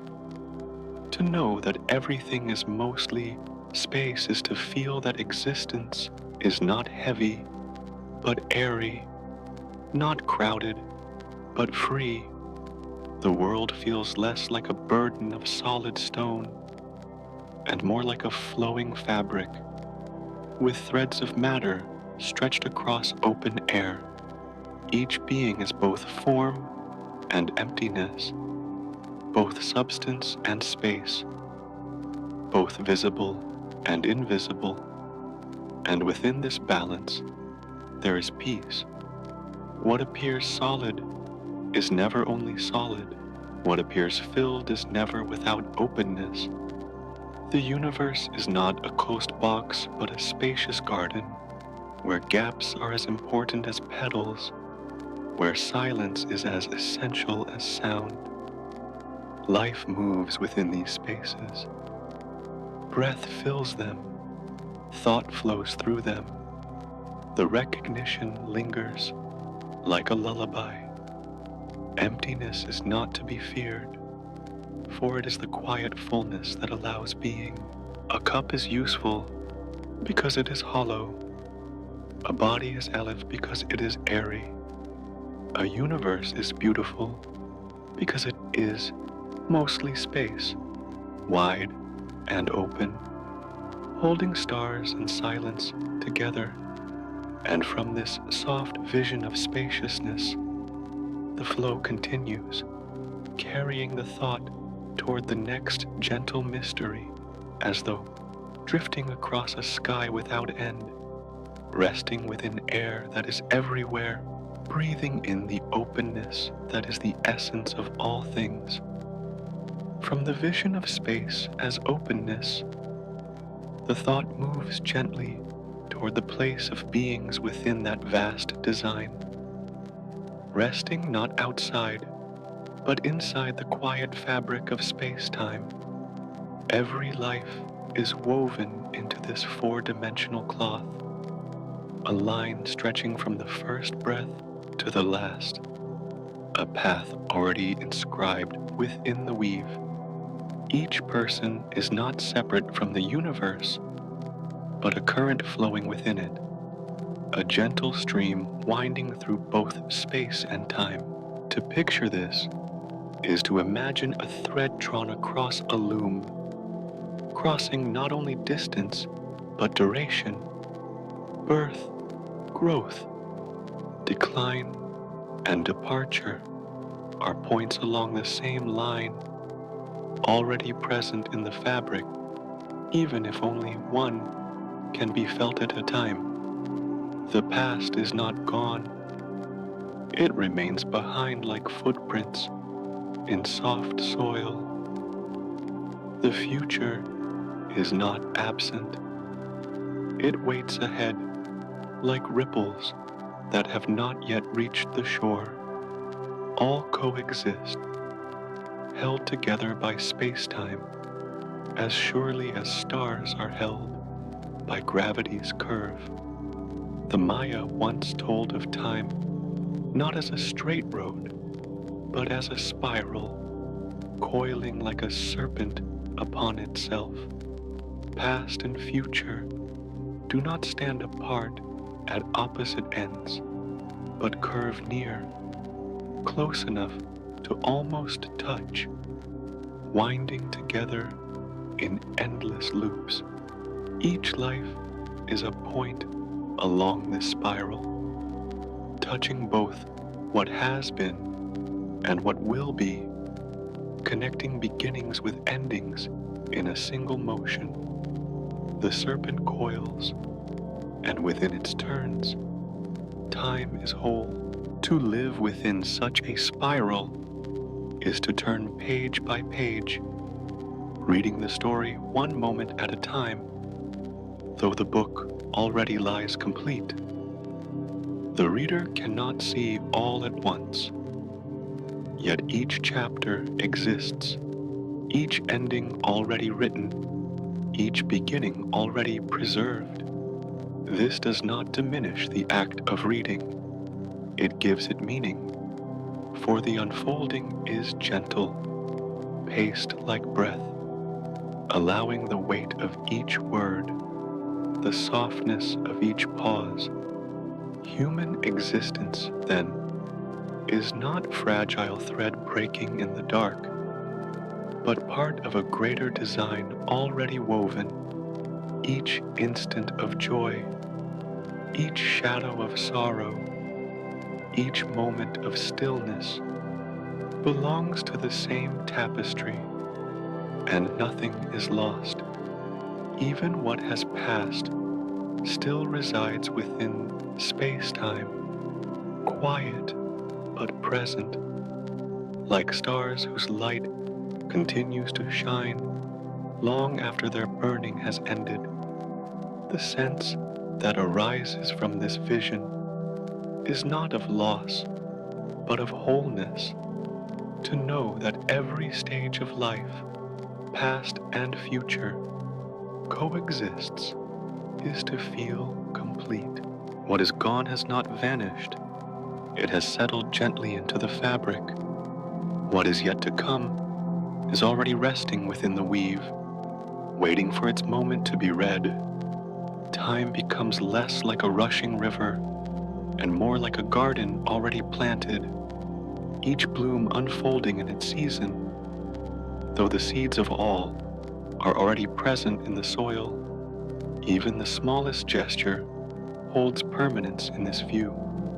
A laugh, a glance, a breath, all take their place in space-time and remain. The fleeting becomes eternal. The momentary becomes lasting.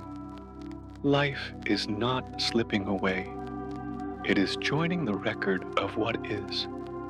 To breathe is to add another thread to the cloth, another page to the book, another ripple to the spiral. Each one stays, delicate yet enduring. To rest with this thought is to feel less fear of impermanence. Death is not erasure, but another point upon the line, another turn of the spiral, another chapter in the book already written. The past remains behind, the future waits ahead, and all are present in the whole. The universe does not lose, it contains. The spiral does not break, It continues its winding, endlessly patient. This vision is soothing, like standing before a circle that has no beginning and no end. Humanity's place is within, not outside, a participant in the eternal unfolding. To sense this is to feel completion, to feel that nothing is ever wasted, nothing ever discarded.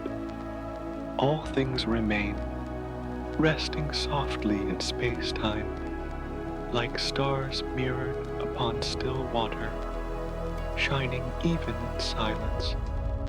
And so the thought settles, calm and unhurried.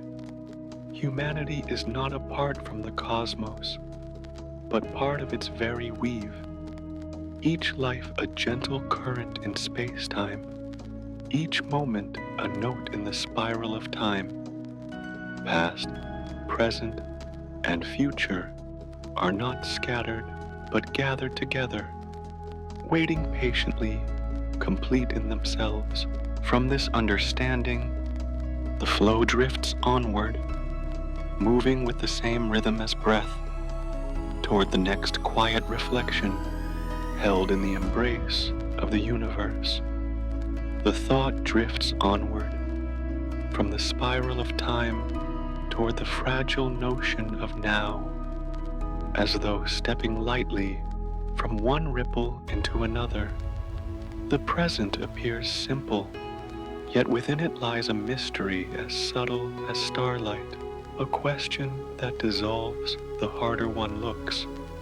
To ask what now is feels like reaching for mist. The mind believes in a moment that can be held, a single breath in which everything exists together. Yet light itself tells another story, for every beam that touches the eye has traveled a path through distance, carrying not what is, but what was. The warmth of the sun upon the skin is not of this instant, but of a star as it existed moments ago. Its surface already changed, though the memory still arrives, golden and soft. So it is with all vision. Every shape, every shadow, every glimmer of color is a message sent earlier, however slight the delay. What is seen is never fully the present, but always the past arriving gently, like echoes crossing a canyon, long after the sound has left the lips. The world, then, is always remembered, never truly simultaneous, and yet it feels whole in the act of seeing. The mind resolves this, quietly weaving fragments into a seamless cloth, through the play of neurons and synapses, through signals flowing like rivers of light within the brain. There is the creation of a present that seems steady. This present is subjective, tenderly assembled, as if the mind were a patient artist painting a picture from countless strokes that have already dried. It is an illusion, perhaps, yet it is a necessary one, offering calmness, offering rhythm, offering continuity, like the soft beat of a heart. A curious thought arises. When two people gaze upon each other, the eyes meet, yet each receives only what has already passed, light that needed a fraction of time to cross the space between. Each beholds the other not as they are, but as they were, however, slightly before, like viewing a photograph not yet faded. In truth, no two beings ever share precisely the same moment. Each has a present that is their own, private and delicate, as unique as a breath drawn in silence. This knowledge does not create distance. Rather, it reveals intimacy, For within the gentle delays, there is a shared vulnerability, a reminder that all encounters are exchanges across time, like letters carried on invisible wings. The present is never entirely shared, but always touched across a small span, as though reaching hands through water. The beauty lies in that reaching, in knowing that even if exact simultaneity is beyond reach, connection still forms, shimmering and real in its softness. On the scale of the universe, the idea of a single present dissolves further still. Vast galaxies turn with rhythms of their own. Stars collapse and are born. Waves of light and gravity ripple across emptiness, each carrying its own timing. There is no universal clock striking a common hour, no great bell announcing a shared now for all things. Instead, every point in the cosmos rests in its own present, flowing according to its place, its motion, its path through space-time. The universe is a symphony without a single beat, each note playing in its own measure, yet together creating harmony. And so the present becomes less a fixed instant and more a personal horizon, soft and shifting. For each person, the now is like a pool of still water, reflecting only what reaches its surface, shaped by the ripples of perception, thought, and memory. It is private, it is tender, it is intimate. Each being carries a present that belongs only to them. And in that solitude, there is a quiet kind of beauty. To rest in this thought is to feel the present less as a point and more as a cloud, drifting without edges, held loosely but surrounding gently. The moment cannot be seized, yet it can be inhabited, like lying upon grass beneath a night sky, hearing the slow rhythm of breath, watching stars whose light is old, yet whose glow feels immediate. The softness of the present lies not in precision, but in acceptance, in yielding to its mystery, in knowing that even if what is seen is always past, the feeling of now is still real.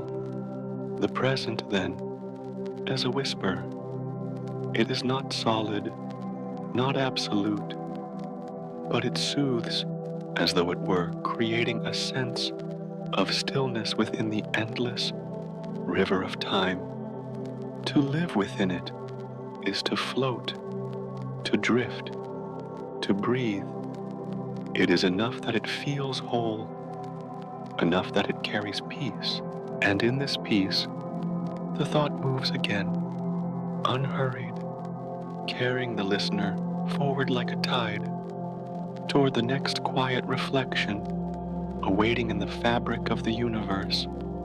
The thought drifts onward, carrying with it the gentle question of what lies ahead, as if following the current of a slow-moving river that vanishes into mist. The future seems near, yet unreachable, always imagined, never touched. In the stillness of night, this question arises softly. If all of space-time exists as one vast fabric, then is the future already woven into its threads? The idea of space-time suggests that past, present, and future might be laid out together like patterns upon a cloth stretched wide and endless. If so, then every step, every breath, every meeting has already been marked, waiting only to be walked through. This thought carries both calm and unease, like the sight of a horizon that promises beauty, yet denies the freedom of turning another way. And still, the fabric feels gentle, less a prison, and more a blanket that holds everything within its quiet folds. Yet another thought rises, no less soft, no less valid. Perhaps the threads are not fixed, but braided anew with every choice, as if each moment is a hand placing another stone upon a flowing path. In this view, freedom exists, delicate but real, like the ability of a leaf to drift left or right upon a stream. Physics, in its patient silence, offers no final answer, leaving the question to remain open, drifting like a lantern released into the night sky. Both visions, the fixed and the free, carry their own quiet sense of truth. To imagine the future already written brings comfort, like knowing a book already exists from beginning to end, even as the pages are turned one by one. To imagine freedom brings another comfort, the sense that one's choices matter, that every gesture is a brushstroke painting upon a still, unfinished canvas. Neither thought demands urgency, for both are equally possible, equally gentle, equally present. In the old stories of Persia, there is a tale of a tailor who learned of the day he would meet his death. Fearful, he fled from his home and journeyed to a faraway city, believing he could escape the threat of fate. Yet when he arrived, he found death waiting, as if surprised itself, saying softly, "I too wondered why our meeting was set in this place, for I had been told to meet you here." The story lingers like a sigh, neither cruel nor harsh, only a reminder that destiny and choice weave together in ways beyond knowing. The tale carries not despair, but a tender sense of inevitability, like the fall of evening after the slow passage of day. It suggests that perhaps running from the future is the very way of arriving at it, that what awaits will find its way gently, no matter the path taken. Within this thought lies not fear, but acceptance, the kind of acceptance that feels like resting beneath a tree, hearing leaves move softly in the wind, knowing that the cycle of growth and falling continues without demand. What matters, then, is not whether the future is written or unwritten, but how the present is inhabited. Each moment holds weight, fragile and luminous, like a drop of dew on a blade of grass, shimmering even if it must fade. To live in such a way that each moment is honored brings meaning whether or not destiny is fixed.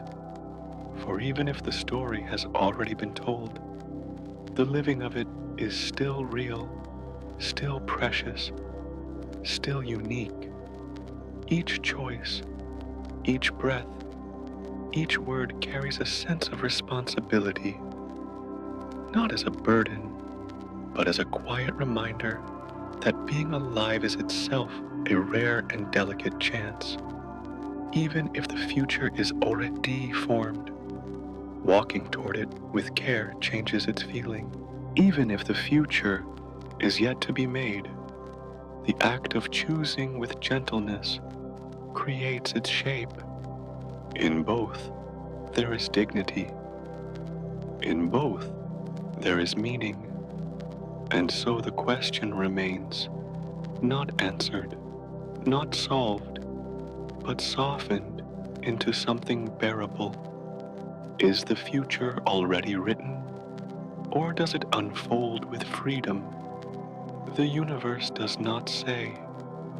It only holds the paths within itself, like a vast forest that contains both straight roads and wandering trails. The traveler walks slowly, step by step, and whichever way the journey bends, the forest remains beautiful, vast, and kind. With this thought, the mind loosens again, surrendering to the rhythm of time, as if the future itself were breathing softly, promising that whatever comes, it too will pass through the same gentle night. The stream of thought continues, yet its current has grown slower, softer, and more subdued, as though the flow itself has entered a wide and gentle bend in the river, where once the waters carried images of galaxies, of black holes, of the long breath of time. Now the surface is calmer, rippling with only faint movements, almost still, yet never entirely motionless. Each idea that once bloomed like a flower opening to the morning, now folds into itself, closing its petals, preparing to dream in silence. It is not an end, but a pause, the kind of pause that feels like a breath drawn deeply in and exhaled into the shadows of night.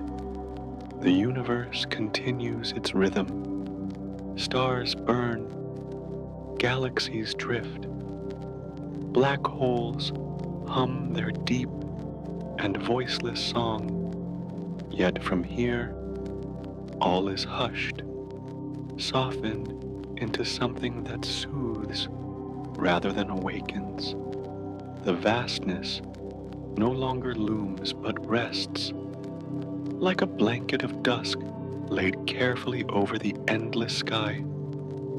To lie beneath it is to feel the tender weight of eternity pressing lightly, gently against the skin, keeping watch without demand. Thoughts of time and space, of matter and emptiness, of the delicate balance that holds all things, slowly dissolve into something quieter.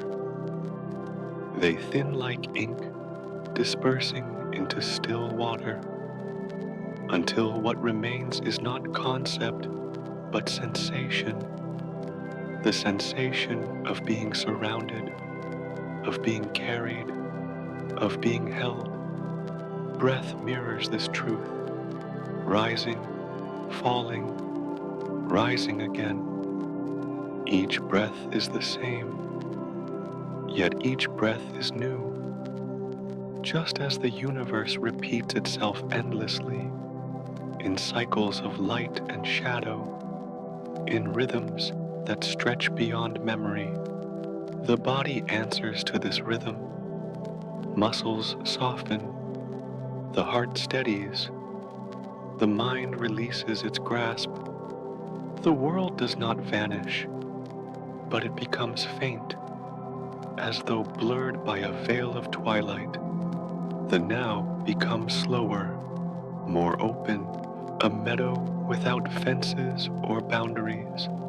There is no hurry here, only the gentle hum of existence. Rest deepens, the way dusk deepens across a valley, slow and quiet, without ever needing to announce its arrival. Within this hush, the notion of time itself loosens. Past and future drift farther away, fading into horizons that no longer press upon the senses. What remains is the present.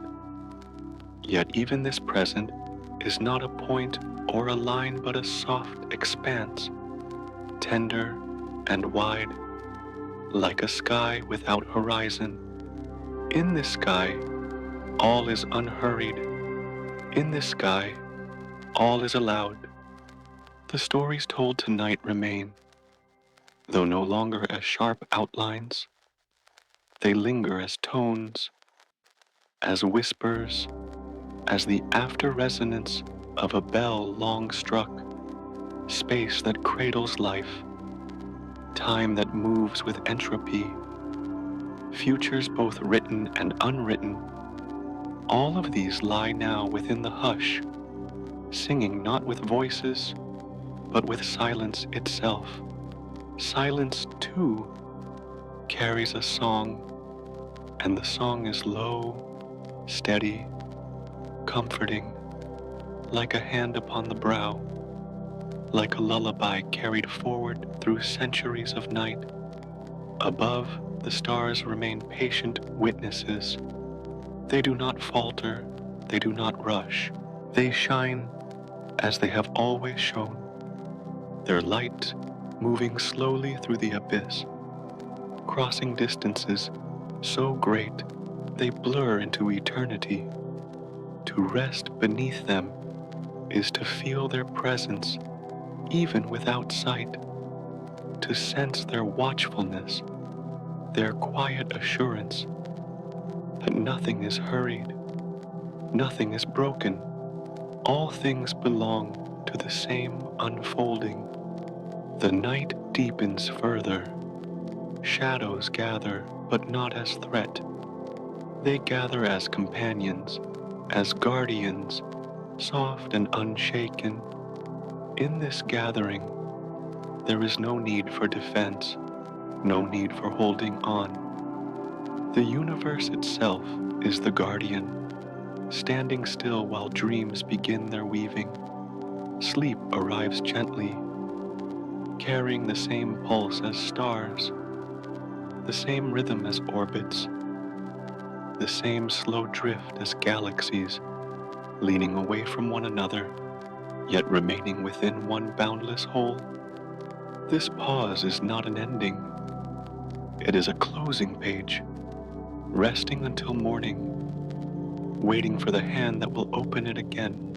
The story halts, not because it is finished, but because it has entered the silence between chapters. Within that silence, nothing is lost. Everything remains folded gently within the embrace of the cosmos, waiting to be unfolded once more, and so the mind may let go, sinking deeper, lower, quieter. The body may yield, melting into stillness, dissolving into the cradle of rest. Spirit may drift, carried on invisible currents, as though floating through a sea made not of water, but of breath itself. All is suspended, all is held, all is safe. The thought of tomorrow does not intrude but comforts.